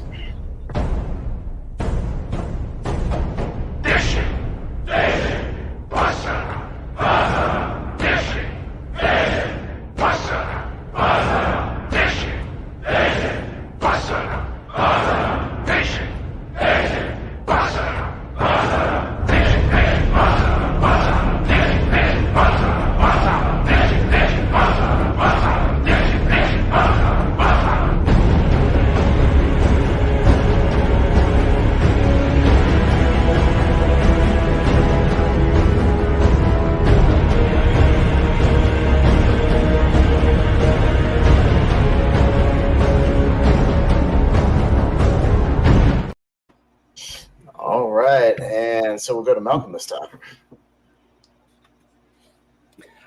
Yeah, I don't think Dark Knight Rises is as bad as everyone says it is. I think it's not as good as the first two movies, that's for sure. But I will defend it. I think it's pretty good. But yeah, I've seen Multiplicity once. It's a fun rom-com, but I'm gonna give some of Dark Knight Rises here. All right, Ross. Multiplicity is fun, but actually, sorry about that. Okay, but like Dark Knight Rises is actually my second favorite Batman movie. So yeah, I'm gonna go with Dark Knight Rises. Okay. Yeah, Rich. Mom on tournament fights. Go back. Anyway. Ma, I told you to stop calling me. It's actually my brother. Yeah. Yeah. I know there's some love for Multiplicity. I haven't got around to it. I need to do that. I have a lot. I defend Dark Knight Rises. I think it's really good. It's in my 128. I love this movie a lot. Is it as good as the other two? Probably not. But I think all three of them are solid trilogy, and then I think the Dark Knight Rises caps it off pretty well. I really love this movie, so I'm going to go Dark Knight Rises. Yeah, fair enough. JPM. This one hurts a little bit. I've always had love for Multiplicity. I've always enjoyed Keen in it. I think he's kind of perfect, as all the different clones. But continuing, the fight for Dark Knight Rises. I'm in the same vein here. I don't necessarily think it's too underrated because I think it's just unfortunately a diminished return from the first two, but still a solid film. They voted for it already. I'm gonna go Multiplicity. I have a lot of fun with it. I've been meaning to rewatch it actually. Okay. If you ask questions about it on ASAP, be honest. What? Multiplicity. I'm sure I have at some point. I would imagine. Yeah. Like who's the wife? Like Andy McDowell type question. Sort of thing. I mean, I'm sure you. He did put a question about it in a singles match that he wrote for me. Oh, okay. Yeah, I was gonna say that seems. Malcolm knows better than I do. I haven't seen Multiplicity. I dig The Dark Knight Rises as well. I think it's a really solid end to the trilogy. So yeah, I'll give it my vote. Yeah, totally.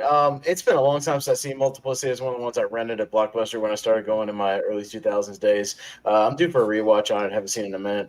But yeah, I saw Dark Knight Rises 3 times opening weekend, about 5 times overall. I love it. And I might go see it again tomorrow night for Batman Day because they're showing all 3 movies at my Regal at 12, 3, and like 6:30. I'll be at work for the first 2, but I can still get there for Dark Knight Rises. I might go watch it.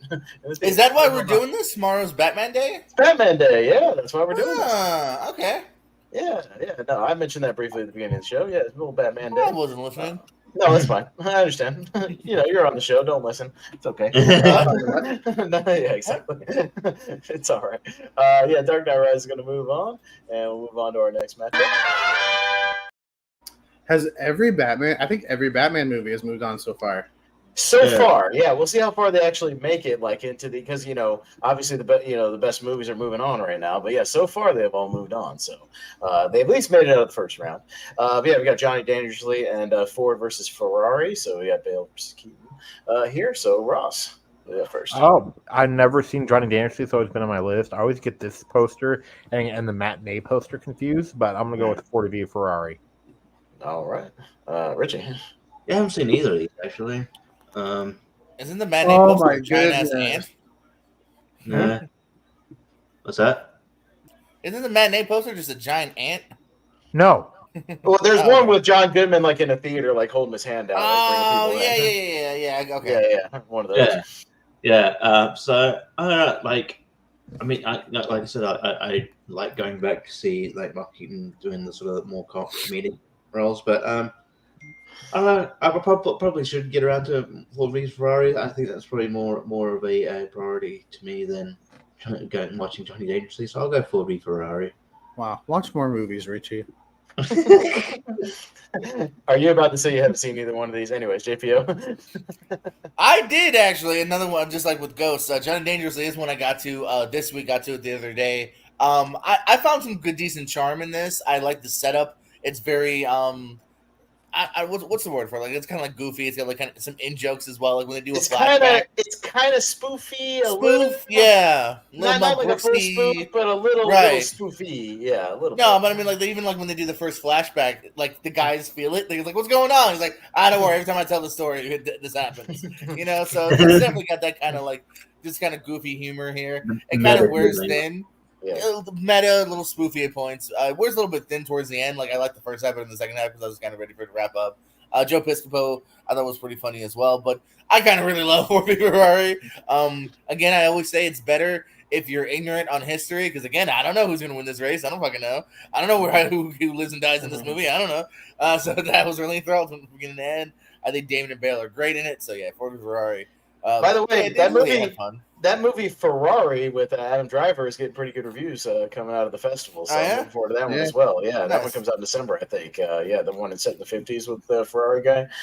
So looking good. But Jacob? Yeah, I also haven't seen Johnny Dangerously, but I have seen Ford v Ferrari, and I think it's great. I think Christian Bale and Matt Damon give really good performances. I love all the race scenes, like all that stuff. I think is great. So I'll go Ford v Ferrari. Yeah, no, I have seen Johnny Dangerously. Yeah, it's a good time for what it is. I would encourage people to at least see it once. Again, see Keaton, goofing around in the '80s. He's always a good time back then. Just to see him before he was like a really big movie star. Just being like a comedy guy. Like he was a lot of fun. But yeah, Ford v Ferrari is a pretty epic movie. It's pretty great, and I love the sound design of it. So I'll go with that. Malcolm. Yeah, fun fact about Ferrari, it's been in production since about 2015. Like, there was a time when Christian Bale was tapped to play the lead, and then he left to go to do Ford v Ferrari. Yeah, that's right. But yeah, what are they doing? But yeah, I haven't seen Johnny Dangerously. It's another one that came up on that Michael Keaton ranking episode I briefly referred to.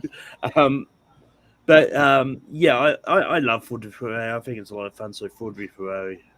All right, sounds good. The Ford v Ferrari will move on, and we'll go to our next matchup, which will be 310 to Yuma. It's a little cut off there, but it's 310 to Yuma with Christian Bale and the Rover with Robert Pattinson. So we will start with Richie. Of course, it's fucking hard. Jesus. The Rover, I haven't seen it. It's kind of a sort of American Australian production.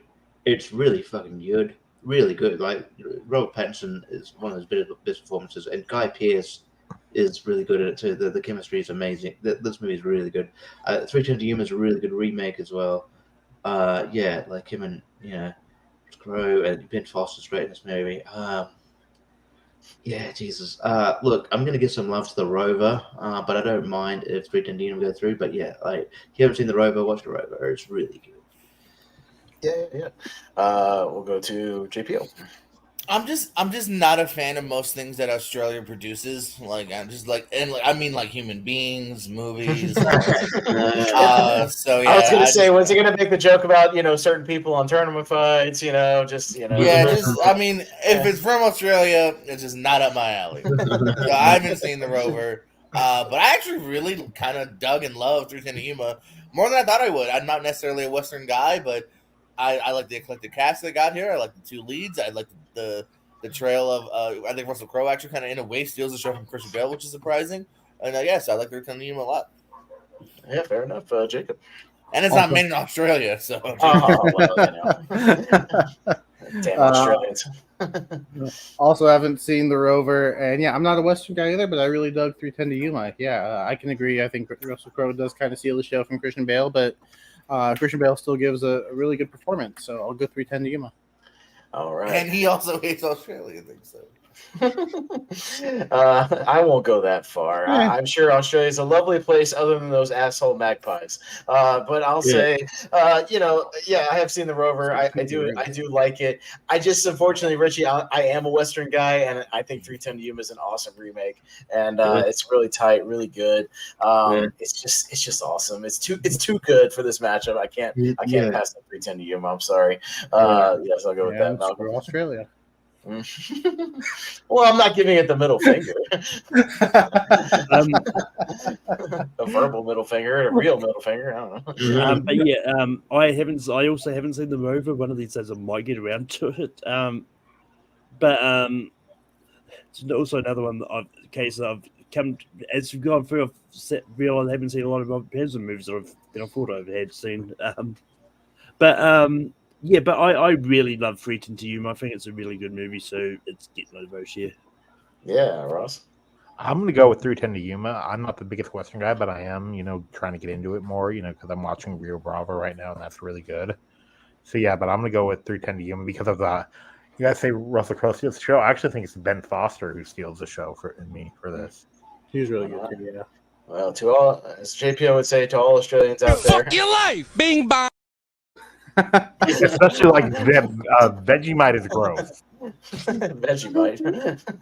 Vegemite. I don't really like Vegemite either. Just on my pizza. More of a veggie tail. Just on my hot pocket. Yeah, veggie spread. Well, 310 to Yuma win, and we'll go to our next match. Prince of Egypt with the voice of Val Kilmer versus Batman 89. So we got another Batman movie entering the fray, so that means I got to play this. Get in the car.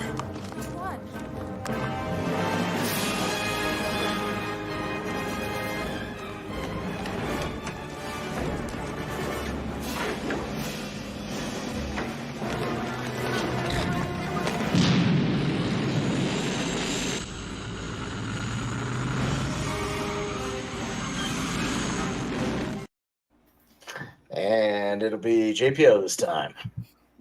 Yeah, I've been thinking about rewatching Prince of Egypt because it didn't do much for me the first couple times I saw it. But I know it has love. But I definitely got love for the OG Batman here. Even the first time you meet Batman, I think it's a perfect setup for the mood of the film here. You got, just like Dark Knight, you got and the animated series, an iconic Joker here. It's the OG for me, and so Batman. All right, Jacob. This sucks because I wish both of these movies could go through. I enjoyed both of them. I'll just tie it up and give a vote to the Prince of Egypt, but I'm not going to be mad at either one of these going through. I love both these movies. Yeah, fair enough. Batman 89 is still in my heart my favorite Batman movie. I'm pulling for it in this tournament. I don't know if it'll get it, but man, I just think it's one of the most entertaining movies ever made. To be honest, it's like a top 20 of all time for me. Just start to finish, so quotable, so much fun. Everybody in it's having a blast. Great, still the best Batman soundtrack. I mean, hands down. Just that Danny Elfman score is the greatest, and I just think it's got so much going for it, man. I love the set design, everything about it. So Batman 89, man, it's a special place in my life, and I just love it so much. So Batman 89 for me. Malcolm. I like Batman 89. I think it's a really good, and I think Jack Nicholson does a really good job as the Joker. But yeah, I really love Prince of Egypt, so I'm going to give a vote to Prince of Egypt here. Okay, Ross. Actually, it might surprise you. I'm not really the biggest animation guy, but The Prince of Egypt is actually one of the greatest animated movies I've ever seen. Because like I love the stylistic choice of when Moses hears the voice of God. It is actually Val Kilmer's voice, saying that God is almost speaking through to him. So yeah, I'm gonna go with The Prince of Egypt, even though I do love Batman '89. All right, and Richie. No, I have to go Batman '89 here. I think it's one of my favorite Batman films as well. It's just the OG, and I absolutely love it. I love the world Tim Burton created here. So yeah, and I love Jack Nicholson's as Joker. He's quotable, and I just think it's great. And it came out, came out at 1989. That's a great year in human history. Especially August of that year. What a year. Anyway, what a good warm up for August of 1990. Sure, Batman. All right, we got a tie, and it actually goes to Richie this time. So please save me, Richie, so it doesn't get knocked out the first round. Batman. Yay! Thank God. I'm surprised it was a tie, but yeah. I know. I was scared too. I was like, oh damn. I was really scared. That could have been the first one to get knocked out, but it hangs on by a thread, and we'll move on to our next one. Toy Story 3 with Michael Keaton as Ken, and The Fighter with Christian Bale. So, we'll see what happens here. This could be a close one. Got to start with Jacob Barber this time. You first. This might be the toughest matchup so far because I think The Fighter is really good. I think Christian Bale gives a really great performance here. Toy Story 3 is like such a good end to the trilogy here. I'll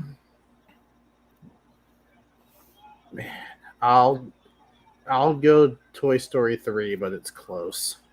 Okay. Yeah, this one's so close that I think I'm just going to have to break it down to the actual Batman actors in this one and what they do in each movie. Because, like Michael Keaton is a ton of fun as Ken. Like, I love that scene where Barbie's tossing all of his clothes. And he's like, not the ascot. Oh, not the summer collection. Oh, God. He's just like, he's having a blast in that movie. On the other side, like Christian Bale, it's easily one of the best performances of his career. Yeah, it's this like cracked out, former fighter, and thinking they're making a documentary about him. And he's just so amazing in that movie. So I think just performance wise, I'm gonna edge it towards The Fighter, but movie wise, it would have been Toy Story 3 if that makes sense. But for this one, I'm gonna go with I'm gonna go The Fighter on this one. Malcolm. I like both of these movies. And we see Toy Story 3 a lot. I mean, it is for good reason. It is a good movie in that. But I don't think I've seen The Fighter nearly enough, so I'm going to go The Fighter here. Okay. Ross? I'm going to go with The Fighter barely. Austin, your argument actually, like flipped it for me because, Toy Story 3 is a better movie, but Christian Bale is better. The Fighter's a better Christian Bale movie, because like Michael Keaton's almost not even a supporting character, really. So yeah. Did I mention I'm really good at movie Battleground? Anyways, I'm not Richie. Richie. Yeah, I'm like in between. I've made it in the tournament somehow. Anyway, but newsflash, by the way, concerning movie Battleground, I might be hosting a certain Lonely Marks matchup. Anyways. Oh, okay. That's cool. Ooh. Okay. All right. I'm sort of the same logic. I think Toy Story 3 it holds a special place in my heart. It's one of my favorite movies. But I think Michael Keaton's role is not that big, even though he's entertaining in it. But The Fighter, it's a I feel like it's almost Christian Bale's movie. Like I know Michael Wahlberg's probably the main character, but I get Christian Bale. He got best supporting. I think he was much deserving. It was one of those ones where I forgot that Christian, because he plays many different characters over his career. I forgot I forget at the end of the day he's Welsh. So when he started doing his acceptance speech, it was like really Welsh accent. I'm like, oh, that's his voice. Yeah. And David Russell's bit a mixed bag for me, but he hits in this movie, and it's a better. I think out of the two, it's a better all round, performance just because he's got more to do. So I'll go with the fighter as well. Yeah, JPO. Yeah, well, now in the debate, this is where I use semantics and say we're not voting for the better Batman, performance here, and I'm just voting for the movie. And while it is very close, and normally I go live action over animation, this is one of the rare times I'm going to go animation. Toy Story 3 gets it for me. No, that's fair. I'm not going to tell you how to vote. But yeah, this fighter's going to take that one 4-2. So we'll go on to our next matchup. White Noise with Michael Keaton. Keaton versus Keaton here. White Noise versus the RoboCop remake with Michael Keaton. So start with me. Yeah, White Noise is a kind of a ho-hum horror movie and a bit of a slump during Michael Keaton's career. Not the greatest movie. He's fine in it, but it's a kind of boring movie. I defend the RoboCop remake a lot. I think they do enough different in that movie to where I enjoy what they do with it, and I think it's got a sneaky great cast between Kinnaman and Keaton and Gary Oldman and Sam Jackson and Jackie Earle Haley. There's a lot of people in that movie that are great, and I'm gonna go with RoboCop here. I'm a defender of it. Malcolm. Yeah, I haven't seen White Noise in a while, so I don't remember it that well. I think I've seen the RoboCop remake once. I'm gonna go RoboCop. Okay, Ross. I'm gonna go with the RoboCop remake because I've seen White Noise and I don't remember it at all. So yeah, the RoboCop remake has that one creepy scene where you see his brain and his actual heart beating. Oh yeah. You know when he's in the suit. No, yeah, he's just like, please, no, just kill me. Just kill me. I don't want to live like this. Just let me die. Yeah, it's pretty creepy. Yeah, I like that. That scene's great. Yeah. Yeah, so yeah, I'm gonna go with the RoboCop remake. Yeah, Richie. Yeah, I'm going to defend the RoboCop remake as well. I wish it made more money because I would like to see more of Joel Kinnaman in this, as a character. Yeah, I think it's really good. I like the role that Sam Jackson plays. Yeah, I think it's a good film. I think people need to kind of step on it. White Noise, I watched once. It's okay. I actually watched. There's a sequel to this movie. I watched the sequel. That's worse. That is worse. It was like straight to DVD, right? I think. Yeah. That is worse. Starring who? I can't remember. Nathan Fillion, baby. Nathan Fillion. Boy. That sounds about right. That checks out. Yeah. So, but yeah, certainly better than that. But it's one of those movies that it exists and you forget it exists. So I'll go RoboCop. All right, and JPO.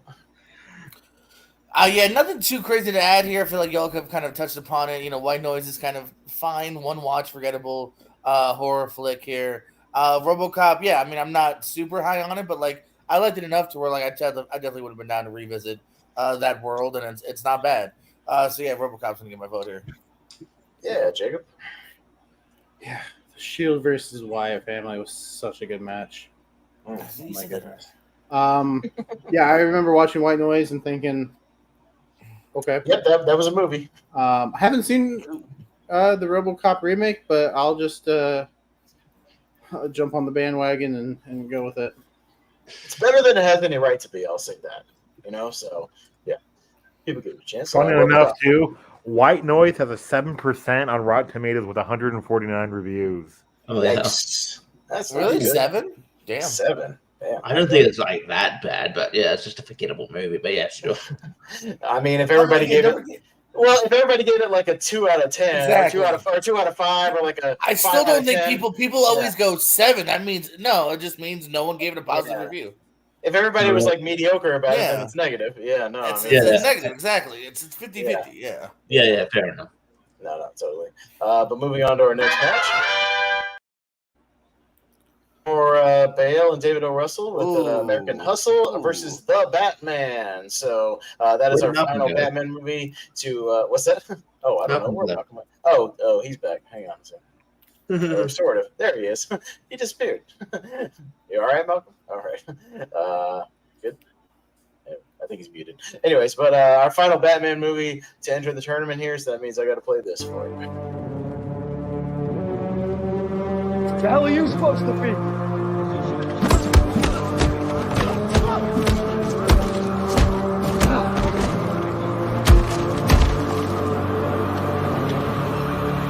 I'm vengeance.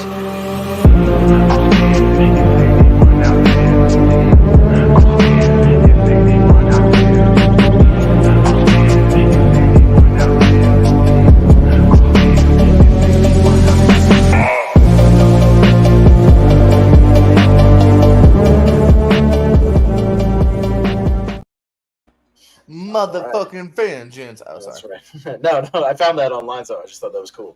so I popped it in for that. But yeah, Malcolm, you'll win first for American Hustle and the Batman.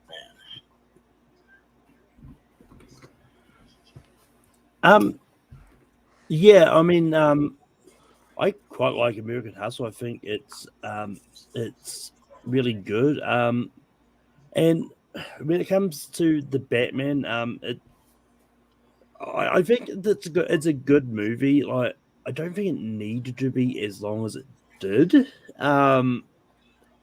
But yeah, I mean, I think I still enjoy it a little bit more than American Hustle, so I'm gonna go vote for the Batman. Yeah, Ross. I'm gonna go with the Batman. I tried to get through American Hustle a few times. It's just not for me. It's a little too slow and out there. So yeah, I'm gonna go with the Batman. All right, Rich. Yeah, I've said this before. I don't like American Hustle. I like David O. Russell again. He's a bit hit or miss. Not a fan of American Hustle. I think it's boring for the most part. I think Christian Bale is decent in it. It's okay, but I think the best part of the movie is actually Jennifer Lawrence. I think she's really good in this movie. But like, overall, the grand scheme of things, this movie is not that great. It's got an interesting cast, so Louis C.K.'s in this movie. But but yeah, the Batman, I think like I need to give it a few more watches, but I was blown away with the Batman the first time I watched it, and I've watched it again since, and it could creep up there as like Dark Knight will still probably at the end of the day still be my favorite Batman movie, but the Batman will probably be be down there like a second or third. I think this movie is fantastic, and I can't wait to see more in this sort of universe. And I think Robert Pattinson does a really, really good job. And yeah, I love the soundtrack. I mean, yeah, you could argue it was maybe a bit too long, but like I thought it kind of, I didn't really feel the length here. I know, yeah, I love the world. I love all the characters. Paul Dano as Riddler is fantastic. I think it was one of his best performances. I just liked everything about it. So yeah, the Batman. Yeah, for sure. JPO. Yeah, this is actually close for me. I like American Hustle. I think David Russell's on that bit of a streak here, between, The Fighter, this. I'm digging a lot of his recent stuff here. So I like this. I think there's enough really good performances in this. But, I was semi-mid going into the Batman just because I was like, all right, I mean, we're already starting a new guy. We weren't done with Affleck, goddammit. But this was good. I like the world they built, and I'm very, very ready to return to this Gotham that we saw. So... yeah, I'll go with the Batman. Mm-hmm. Jacob. Correction, you weren't done with Affleck. And most of the world. I wasn't done with Affleck either. Bring me more Affleck. I wanted his solo movie, God damn it. Yeah. Okay, so two of you. I wanted him back too. There you go. So three of you. Okay, it's still. Richie did too. And yeah. All four of you. I'm gonna go with the Batman. I think I dig it. Emphasis on the Batman. We don't see a lot of Bruce Wayne. We see a lot of him in the suit, which I dig. And yeah, really good villains here. So yeah, I'm ready to visit more of this universe as well. Yeah, no, the Batman definitely, like, this movie rules. I believe it was my second favorite movie that year, just slightly behind Top Gun Maverick, but on any given day, it could have been my favorite. I love that they just made it, so different from all the other ones. They made it stand out, different, another great interpretation of Batman, which is what makes that character amazing. Paul Dano, fucking Colin Farrell is the Penguin. I can't wait for that show. That show's going to be awesome. I cannot wait to see more of that character. Like, going in that movie, I was like, this might be really silly. And then after you get out of the movie, you're like, fuck yeah, give me more of that Penguin. He's great. So I'm ready for it. I'm ready to go back to that world. Give me all the Batman you can give me. So I'm definitely going to go with the Batman. So Batman will move the on. Clip you always said, awesome. Like the clip you showed, I always have to question myself through that scene. I have to go like, is that Doug Walker? Because it looks just like Doug Walker. The nostalgia critic. Yes. Oh. Okay. Which one? Who? Him? I don't know what you're talking about. Are you talking about the first guy that he beats up? Who are you referring to as Doug Walker, though?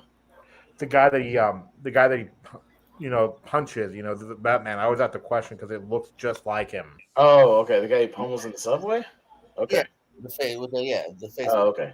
Gotcha. Okay. Just checking. I didn't know who you were referring to exactly. Yeah. No, fair enough. All right, moving on to our next matchup here. Terminator Salvation with Bale and Top Gun, OG Top Gun, with Val Kilmer, obviously. So, Ross? I'm going to go with the OG Top Gun. Terminator Salvation is okay. The problem is the trailer ruined the movie. So I'm going to go with Top Gun. All right. So we go to Richie, and Malcolm disappeared again. Malcolm dipped out again.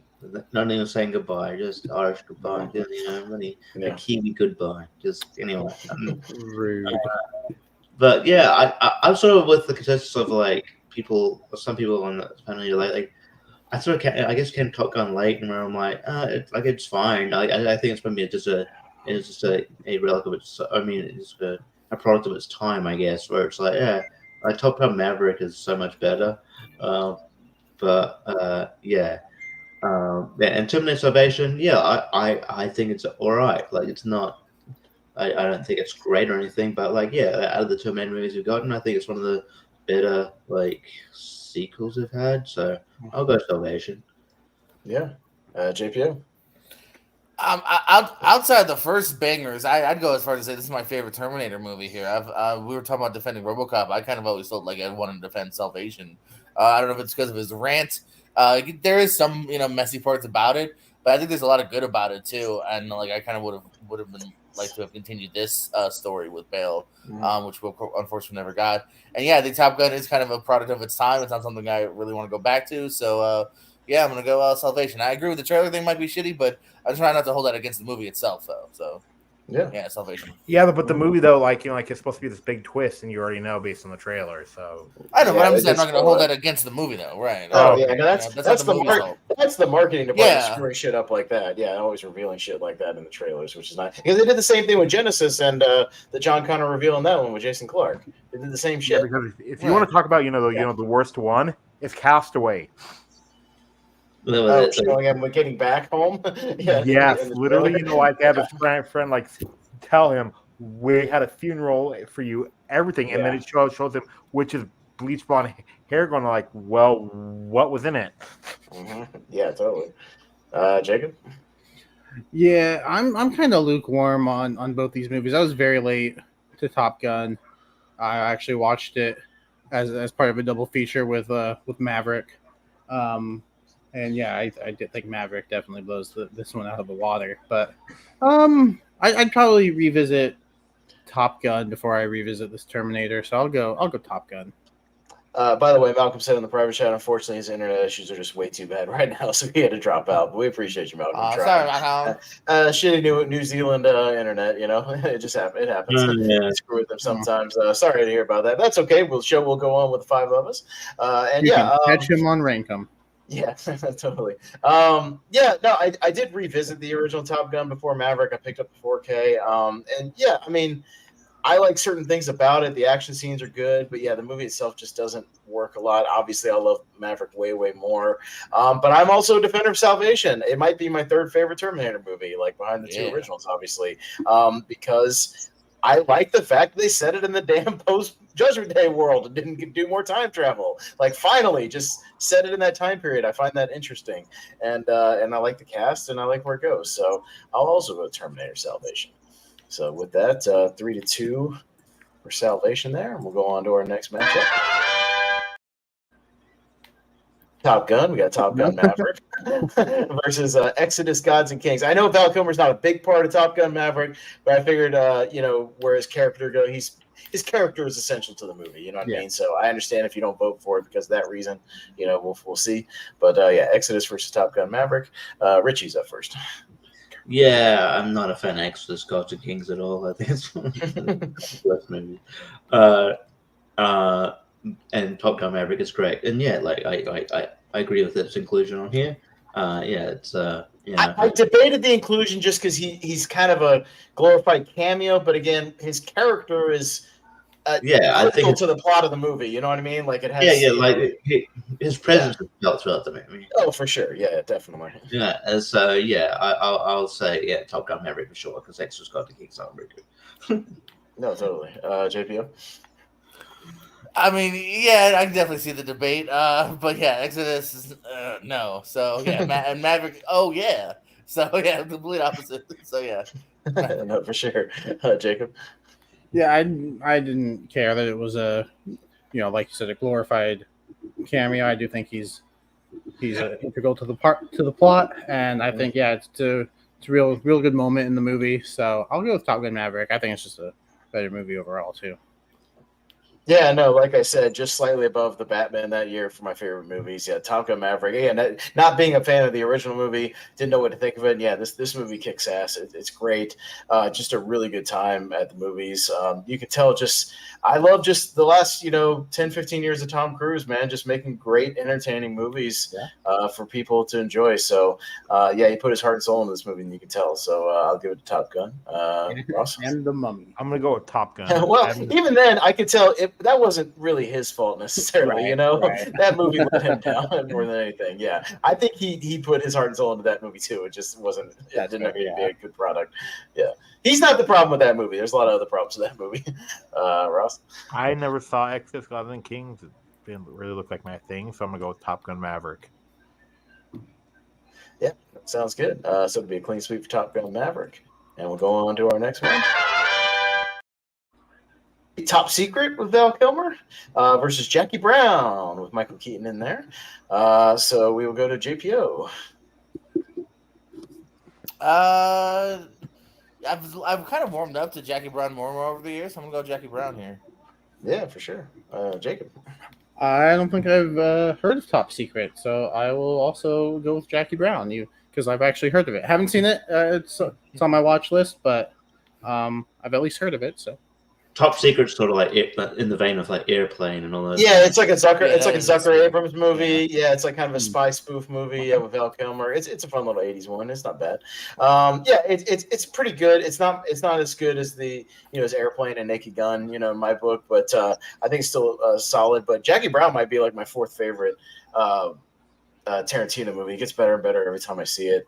I really love that movie. So I'll go Jackie Brown. Ross.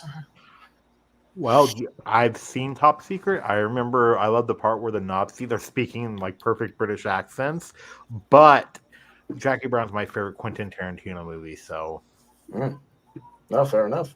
Richie. Yeah, Top Secret is really funny. I enjoy it quite a lot. I'd recommend to check it out. But I'll do the DVD thing. I own Jackie Brown DVD. I need to update all these to Blu-ray and 4K eventually. But yeah, I've got Jackie Brown, so I'll go Jackie Brown. Yeah, fair enough. Oh, totally. Jackie Brown moves on, and we'll go to our next matchup here. Other Guys with Keaton versus Thor: Love and Thunder with Christian Bale, and we will go to Jacob first this time. Funny enough, I think the Batman are the best parts of both of these movies. But yeah, I was lukewarm on Thor: Love and Thunder overall, and I think the Other Guys is a lot of fun. I think Will Ferrell and Mark Wahlberg work really well together here. But Michael Keaton as the boss, especially with the Bed Bath & Beyond stuff, is just a lot of fun. So I think I have more fun with Michael Keaton in The Other Guys than I do Christian Bale in Love and Thunder. So I'll go The Other Guys. Yeah, I've said it before. I don't love these Taika Waititi movies. I don't like Thor Ragnarok, but God damn it, do I hate Thor: Love and Thunder. That's even worse, and just amps up everything to 11, and not in a good way. Christian Bale had some promise in the opening scene. It's not good when you're rooting for the villain, I don't think, and I was rooting for him to kill every single one of the people in these movies, and then they don't show any of the god butchering. That's really stupid. They just talk about it rather than show it, which is really dumb. It'd be really nice if we saw him kill that dinosaur Godzilla creature with a sword. That would have been really great, right? And if he would have come in and killed Zeus and killed all these other gods in that convention, that would have been a lot of fun. No, we're not going to do that. Anyways, rant over. The Other Guys. Ross? The Other Guys. Thor: Love and Thunder, I think, has the worst scene in the MCU. It is a scene where it's effective when it gets all serious is when she breaks the sink because of her anger about her cancer, and they make a Bluetooth joke. Yeah, so fuck Thor: Love and Thunder, worst MCU movie. The other guys. There you go, Ross. I'm with you on that one, Richie.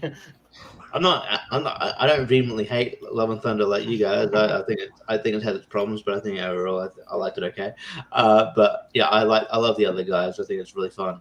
Yeah, just like the chemistry between Will Ferrell and Mark Wahlberg. I think it's the better the collaboration. You know, compare that to like Daddy's Home.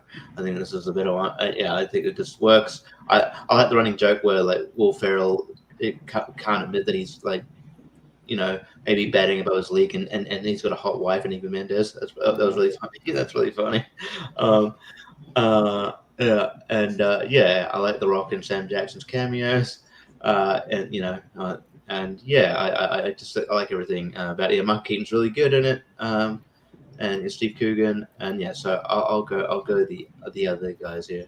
Yeah, the other guys move on, and we're getting near the end here. Just a couple more movies to go on to our next. JP Odin. I'm sorry. I'm so sorry. I thought you did. I apologize. I really genuinely thought you did. I'm so sorry. It's all good. Yeah, I'm sorry. The right movie. You got the right poster there anyway. I actually just revisited Love and Thunder in the last couple of days, just for the heck of it. And I don't hate it, but like, yeah, it's I'm just okay with it, man, and I don't want to be. And I'm a Ragnarok guy too, so. But yeah, the other guys I would repeat more. I enjoyed the humor. I think multiple people working that movie, including Keen. So yeah, I'll go other guys as well. Gotcha. Sorry about that. I read my paper wrong. It's all good. So we'll move on to our next matchup here. Spider-Man: Homecoming, a little more Keaton there, and Remember Me. Is anybody voting for Remember Me? I do want to mention Remember Me because it has one of the most tackiest endings ever. No, one of the tackiest endings ever is the 9/11 ending, right? Yeah, that fucking ending. It sort of like ends on like sort of the somber romantic note, and then the camera pans out, and he's by the way, he was in the Twin Towers. It's like Jesus Christ! Oh, it's so tacky. He's in the world. He's in one of the Twin Towers. Like, what the fuck? Yeah, I will say otherwise, like not a horrible film by any means, but like, unnecessary add-on. Yeah. So, but by the way, I found this alternate poster for Spider-Man: Homecoming. Aren't simple posters better instead of the floating head posters? Look at that poster. That's a good one. Oh yeah. Good. Like so, just head. Every single character. Yeah, but the floating head ones though can be cool, like the Indiana Jones ones. Those were cool.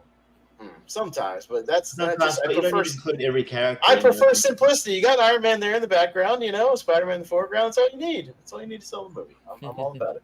I want every character ever. Yeah, right. All right, so we got Vice versus Tenet. So Pattinson versus Bale here, and we'll go to me first. Yeah, this is an interesting one.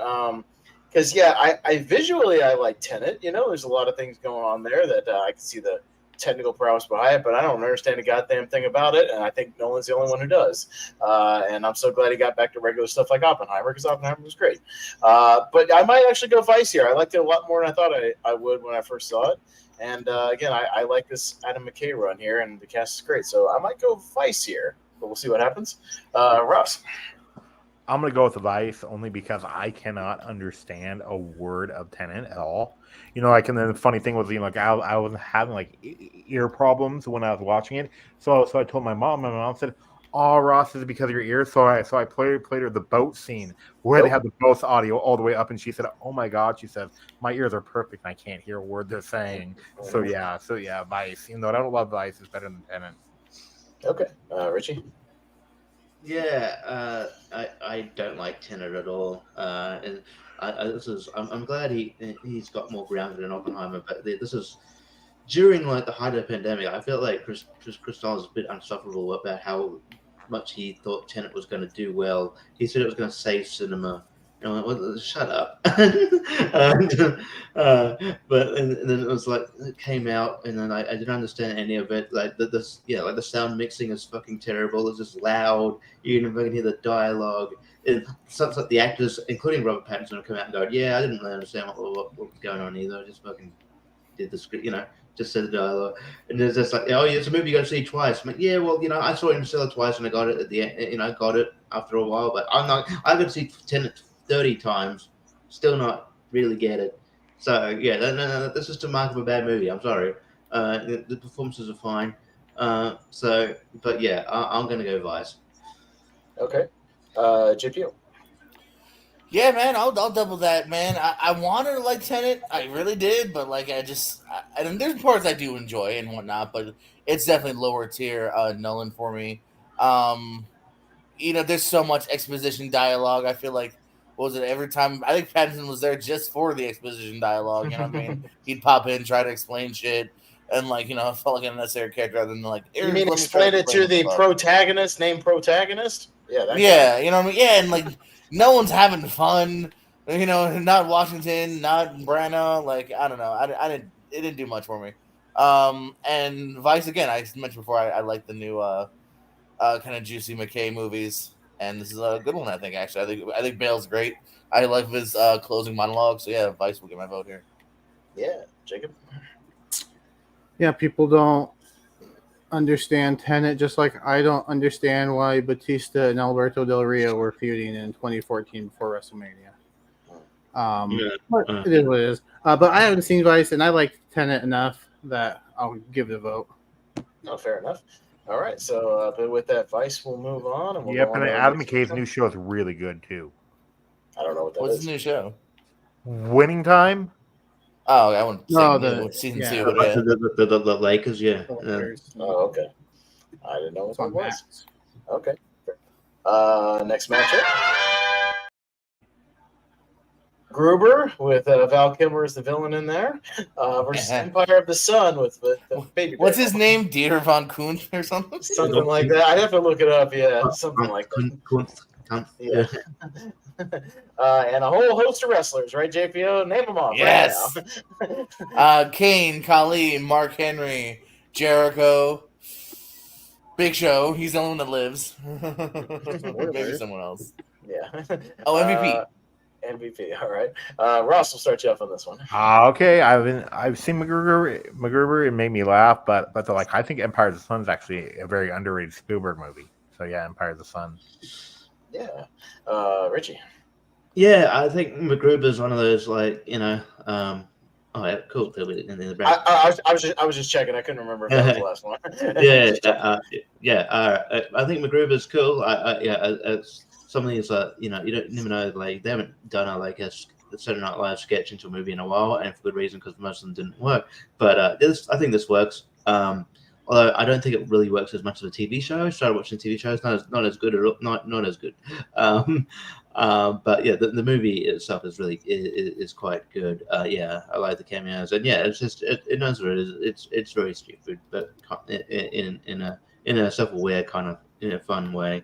And I haven't seen Empire of the Sun, so I'll go MacGruber. Yeah, JPO.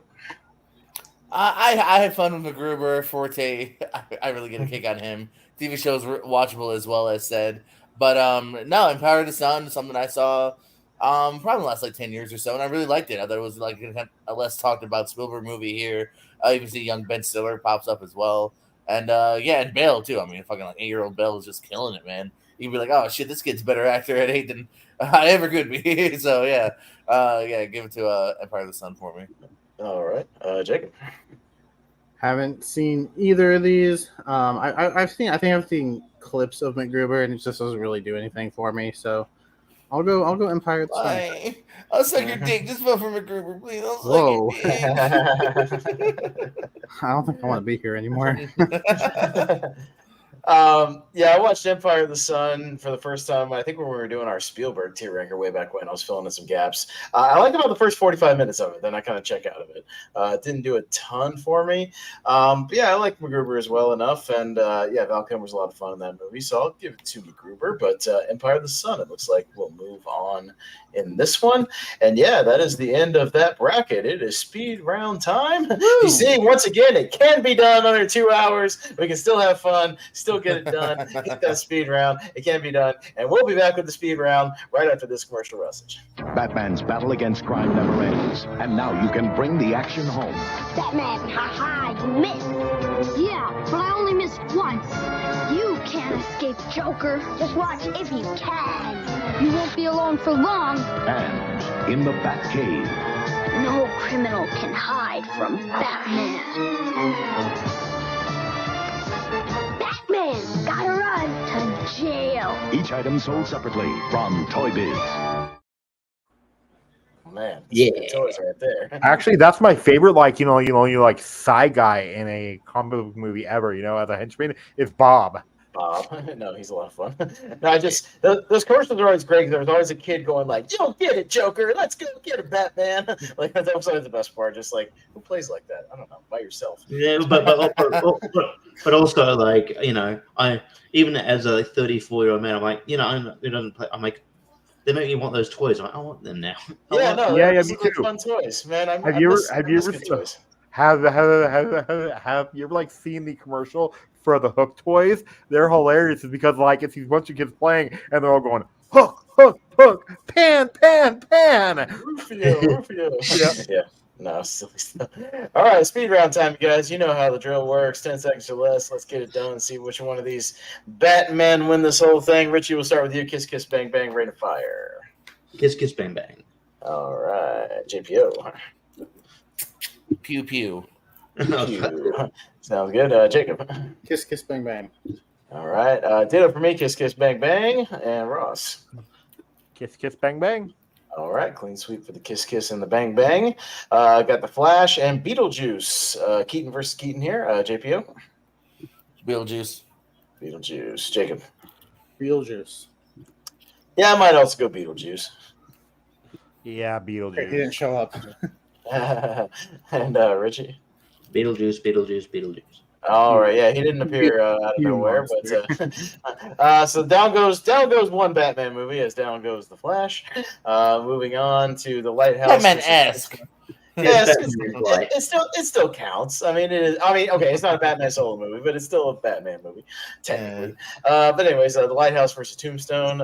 Jacob. The Lighthouse. Okay, I'll go Tombstone. Russ. You always be my Huckleberry.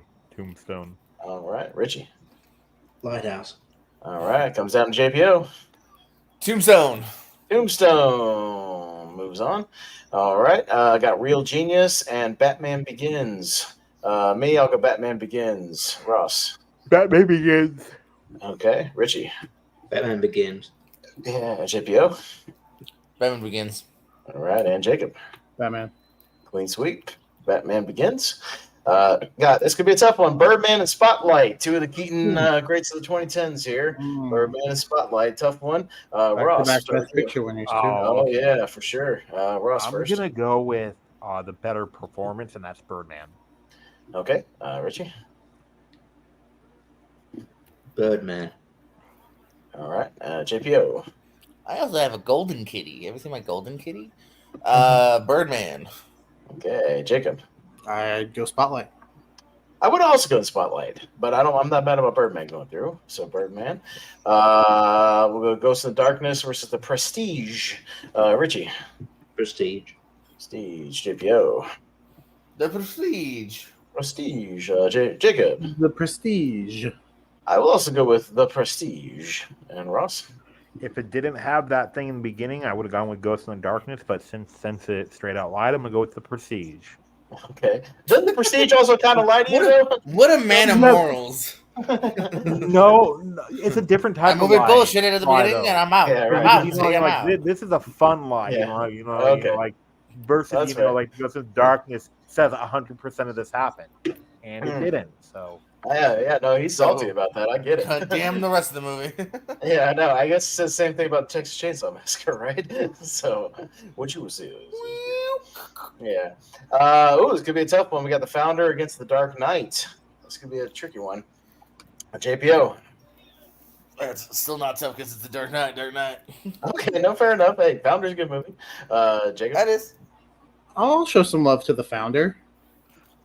Yeah, no, Founder didn't seem to catch a break in some of these tournaments because it's really great. I know it almost won one time, but yeah, Dark Knight's still Dark Knight. I got to go with that.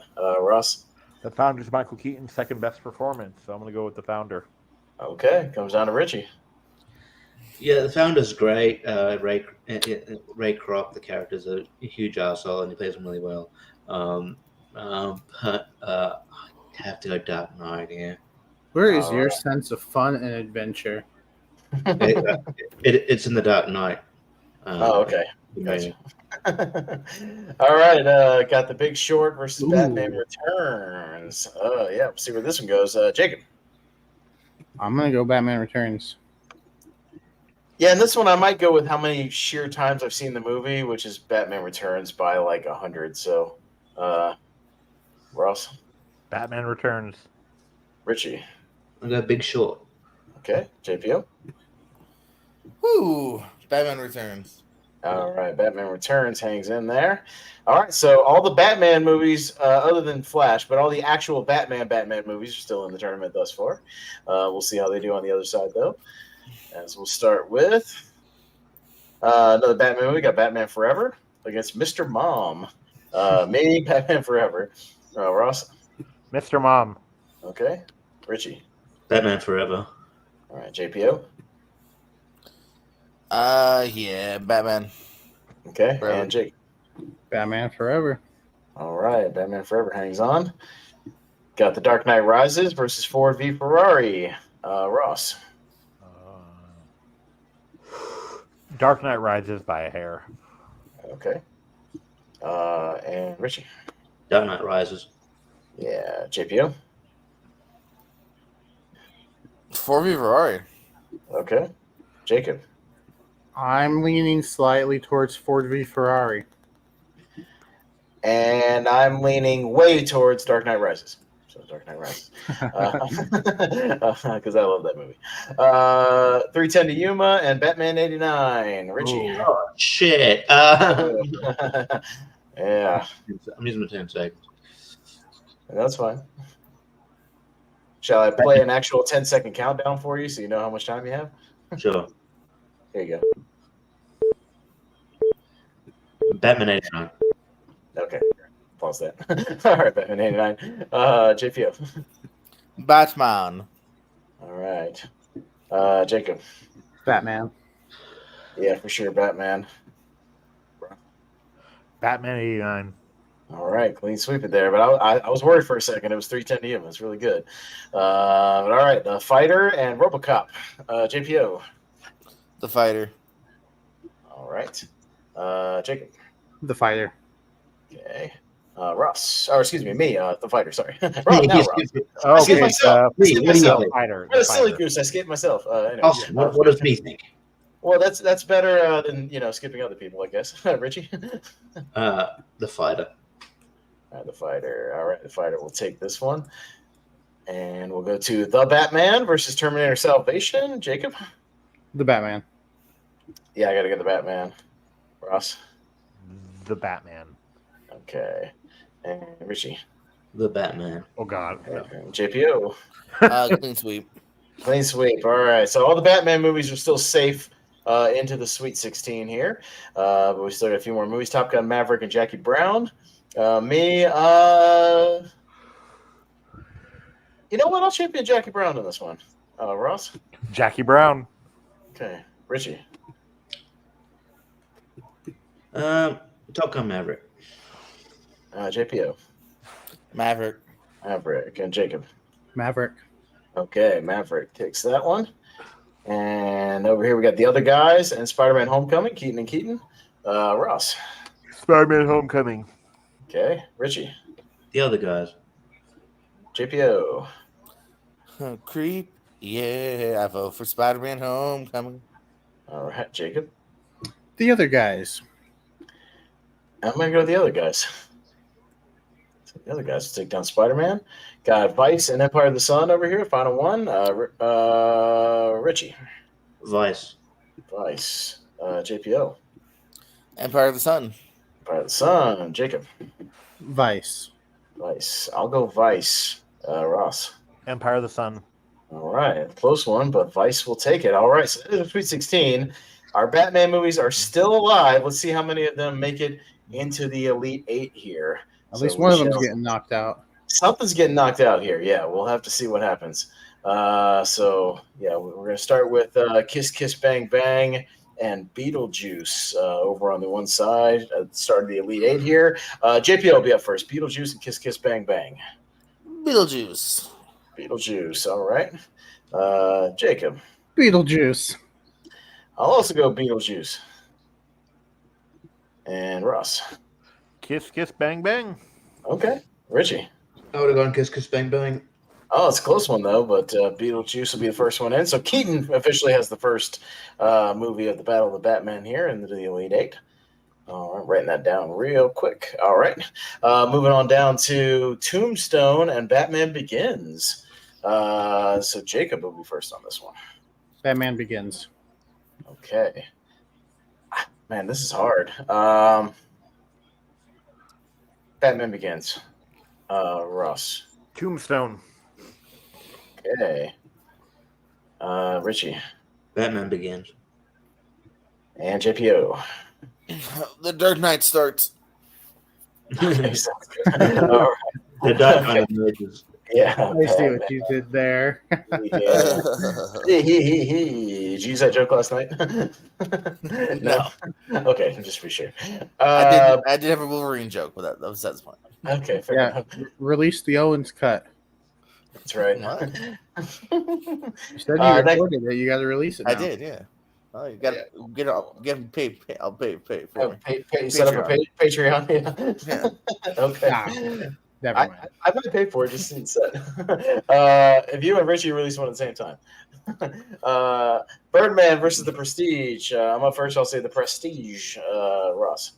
Birdman. Richie. Birdman. JPO. The Prestige. Jacob. The Prestige.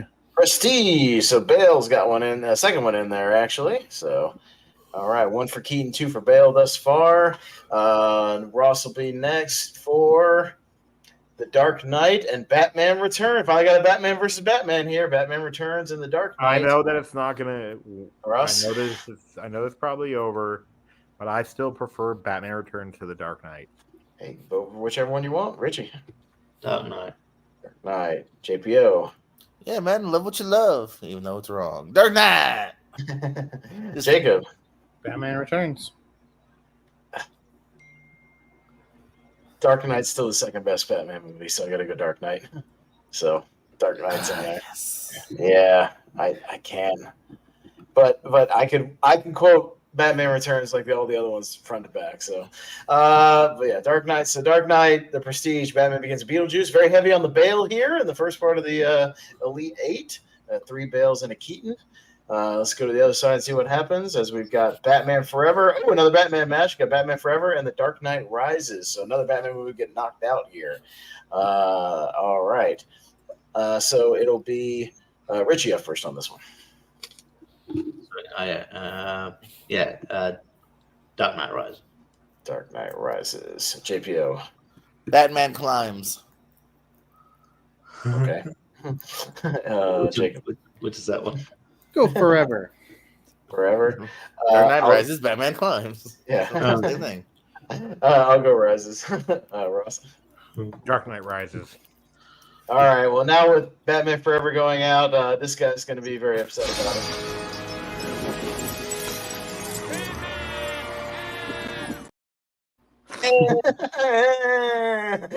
Forever, I would have said Dark Knight Everlasting. Yeah. Batman, hey, what the hell is he doing in that scene? I don't know. I don't know. Every once in a while, extras steal the show, man. Is he saying or yeah or what the hell is he? I don't know.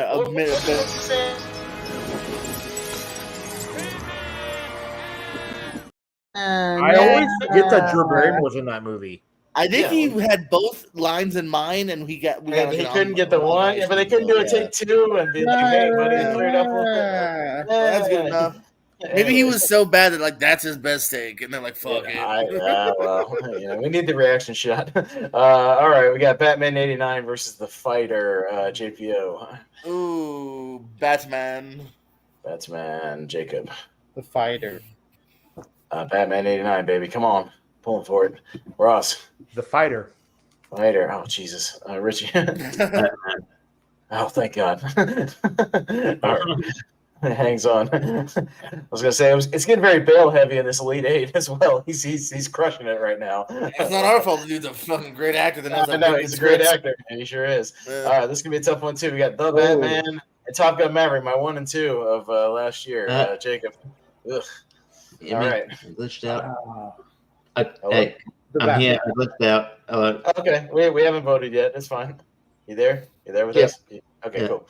No, it's all right. Jacob's going first on The Batman and Maverick. The Batman. The Batman. Yeah, for this one, I'm going to go with Batman. Got to save it. Ross? Maverick. Richie? The Batman. And JPO? Does poor Pattinson have anything else left? Yeah, The Batman. No, he'll make it in with this one. So, Good.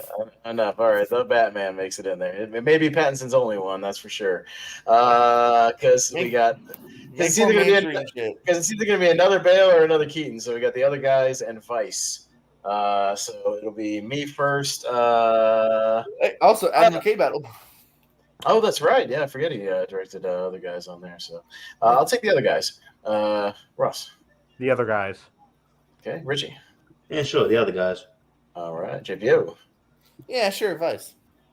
Okay, Jacob. Yeah, sure. The other guys. All right, sounds good.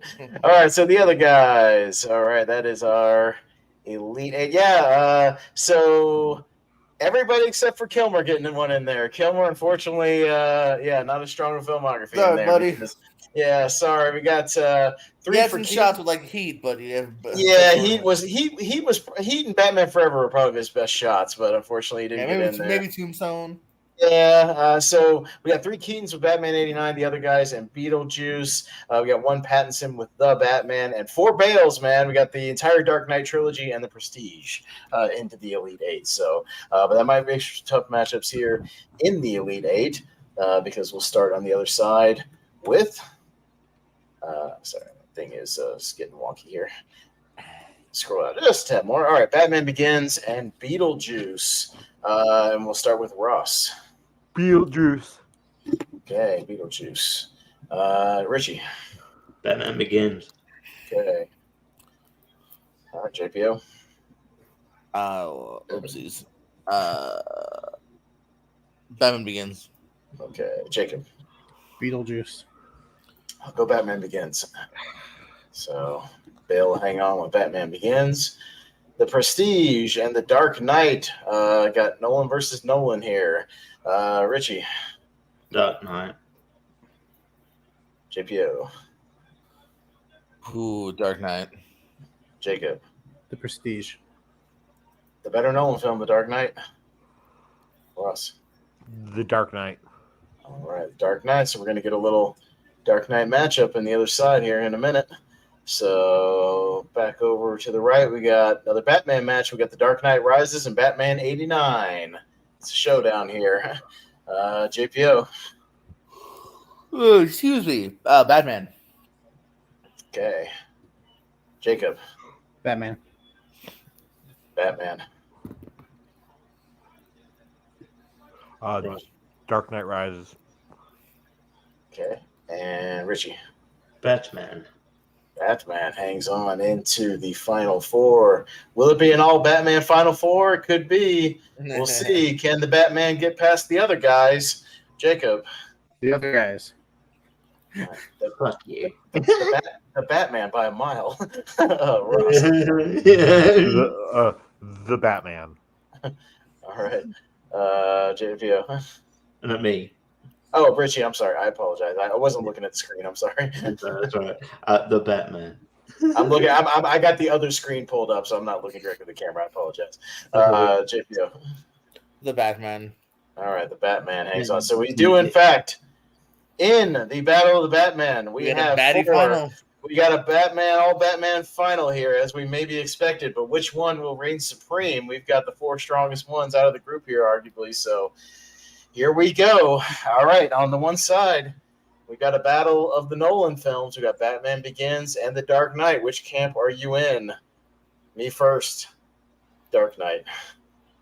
Russ. Dark Knight. Richie. Dark Knight. JPO. The right answer, Dark Knight. And Jacob. Batman Begins. Okay, so 4-1. There goes Batman Begins. Dark Knight into the finals. And on the other side, I don't know where this one's going to go. We'll see. Ross is up first for Batman 89 and The Batman. Ross. Batman 89. 89. Richie. I was going to say take your time. Nope. He wants to think about it. You can take your 10 seconds. It's fine. But you're at like 8 seconds, so you have 2 That's seconds true. left. That's true. Batman 89. All right. JPO. I just say Batman. What would you assume I'm voting for? One does have a the, so it makes a difference in this case. Then you're correct, because it's 89 for me. Okay, and Jacob. Yeah, ask me in like 5 years, it might change, but right now, Batman 89. Batman 89, and I'm also going to go Batman 89. So that means Yeah, Batman I too need 89. more time to sit on the Batman before I'm Yeah. saying it's better. Well, than 89. one person is very upset that the Batman is not moving on. You're gonna die. Oh, no, nobody.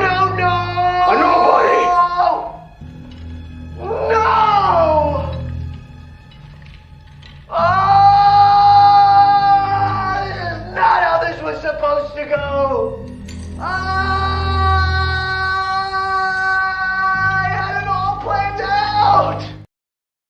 He had it all planned out to win the whole thing. It just didn't work. According You know to how plan. annoyed Batman is in that scene? He's like, what the fuck's wrong with this It's guy? like, what is wrong? I think that it's a perfect Batman film up until the city starts to flood. Then I feel like it's another ending that's not needed. Well, I like the third act. I'll defend it. But anyways, I don't know how else you got to end it somehow, and I don't mind it. Yeah. All right, let me scroll it in here a little bit because it deserves it. All right, we got a big one here. It comes down to the Batman, old school and new school. We got The Dark Knight versus Batman 89. We'll see where this goes. All right, we are going to start with Richie. Batman 89. All right. JPO. I'm going to tie it up with The Dark Knight. Jacob.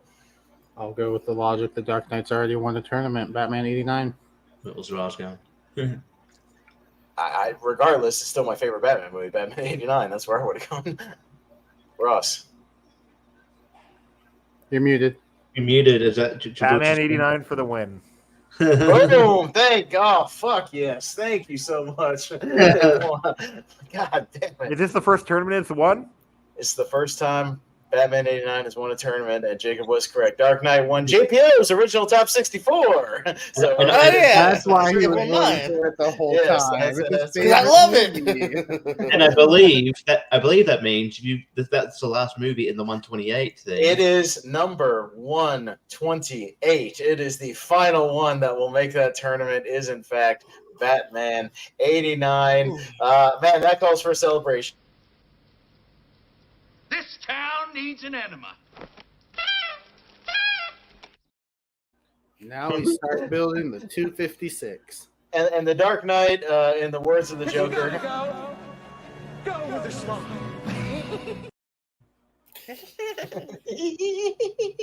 So that's all I got. So yeah, that's it.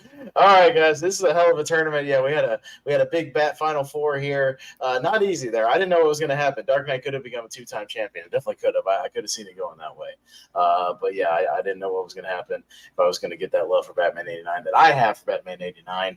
But it did in fact make it. So congratulations to the actual battle of the Batman here, Michael Keaton and Batman 89 winning the entire tournament there. So congrats to him. He's had a career resurgence here. He deserves it. He's a good dude.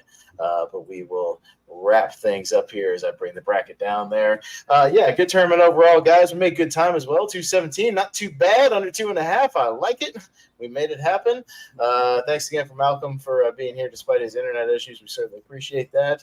We'll go around, get some bat plugs, and we'll get on out of here. So, Ross, anything you got to plug tonight? Me and Mike might be doing next week. We're going to be doing a movie battle, movie debate on which one's the better movie, American Graffiti or Dazed and Confused. Okay. Yeah, sounds good. Anything else? Nope. All right, cool. Richie, what you got coming up? I'll be on tournament fights coming up whichever the next one. I think I'll be on your the big one, the top. The tier ranker top 100. Tier ranker top 100. Oh no, that'll be a week and a half from now. I'll plug it a little more extensively. That's a 26. Yeah, we're doing our 100th episode tier ranker with all the top 3 movies from each tier ranker movie episode. It is going to be the most ridiculously stacked tournament in history, or not tournament, tier ranker. I mean, that's going to be nuts. Yeah.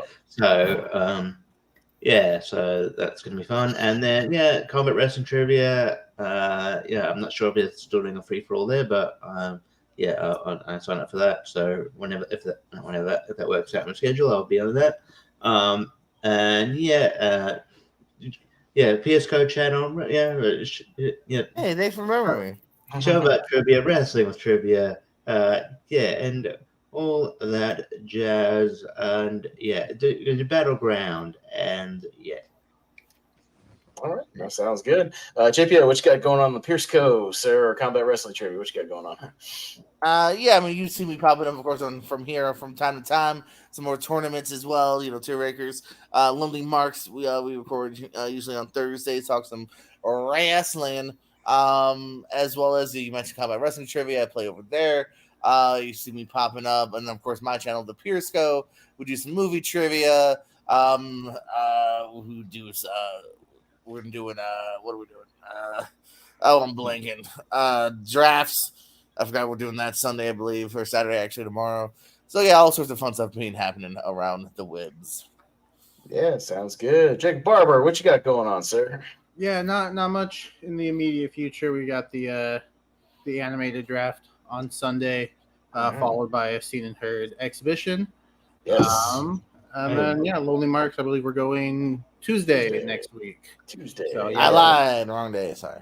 We're switching it to a Tuesday. We'll be doing a JPO wants us to build a Forbidden Door card, and then I've called an audible because the PWI Top 500 has come out. So we will be doing another draft, but our draft pool will be the top 100. So I'll send that to you guys so you can start looking at it. Yeah, totally. And I'll just plug what's coming up just in the next week or week and a half here on Movie Hero Network on behalf of Jordan here. I won't go too far. Just in the immediate future we got going on. Like Jacob alluded to, we got a double dose of Movie Hero goodness on Sunday night. We'll have the animation draft as part of Podcast League now. That night, myself, Jordan, Jacob Barber, and Brian Nussbaum will each be drafting 26 movies. We're going to do 25 animated picks and a hybrid pick of a live action animation movie. Plenty to choose from, so we'll go big on that one. For that animation draft. That'll be at 6 p.m. Eastern. And then, at 9 p.m. Eastern that same night, a couple of these guys will be in there. JP will be in there, Richie, Jacob. And we're going to do a little Scene and Heard exhibition that I'm putting together and I am hosting so that Jordan Anderson, the usual host, can play this time. He can actually be a player. We got a couple of people in there. But that should be a good time, just having a little fun over on Scene and Heard. That'll be a good time. Our 2008 ladder series begins next week, so that'll be a Monday, Wednesday, Friday deal there with all those 2008 movies in there. And I'll mention like Richie alluded to, the following Tuesday, the 26th, will be our big Tier Ranker 100th episode of Tier Ranker Fights. And like I said, it'll be the top 3 movies from every movie Tier Ranker we've ever done, which will be insane. I think JPO and Richie volunteer for that. I don't know why you guys would put yourself through that pain and punishment, but it's going to be tough. But it's going to be a good time. But hey, I'm the one who's got to go back through all the damn archives and pick all these movies out of there. That's going to take me a whole afternoon to do that. So I got to do that. I'll send you the animated ones. Yeah, right. Just send me the top 3 of all the animated ones. Yeah. Save me a little time on that. I would appreciate it. Just the top 3s there for every of the decades. Not the championship episodes. Not the championship episodes. I'm going to skip those because it'll just be the same movies overplayed again. Just the top 3 from each individual decade is what I'm going to be looking for in those archives. So that's all we got going on. I got some Battleground stuff coming out real soon, but I'll plug that when we get to it. But yeah, thank you guys so much for joining me. I really appreciate it. And we kept to a good time here. We'll get out nice and early tonight. That was a fun tournament. So thank you guys very much once again. We certainly appreciate it.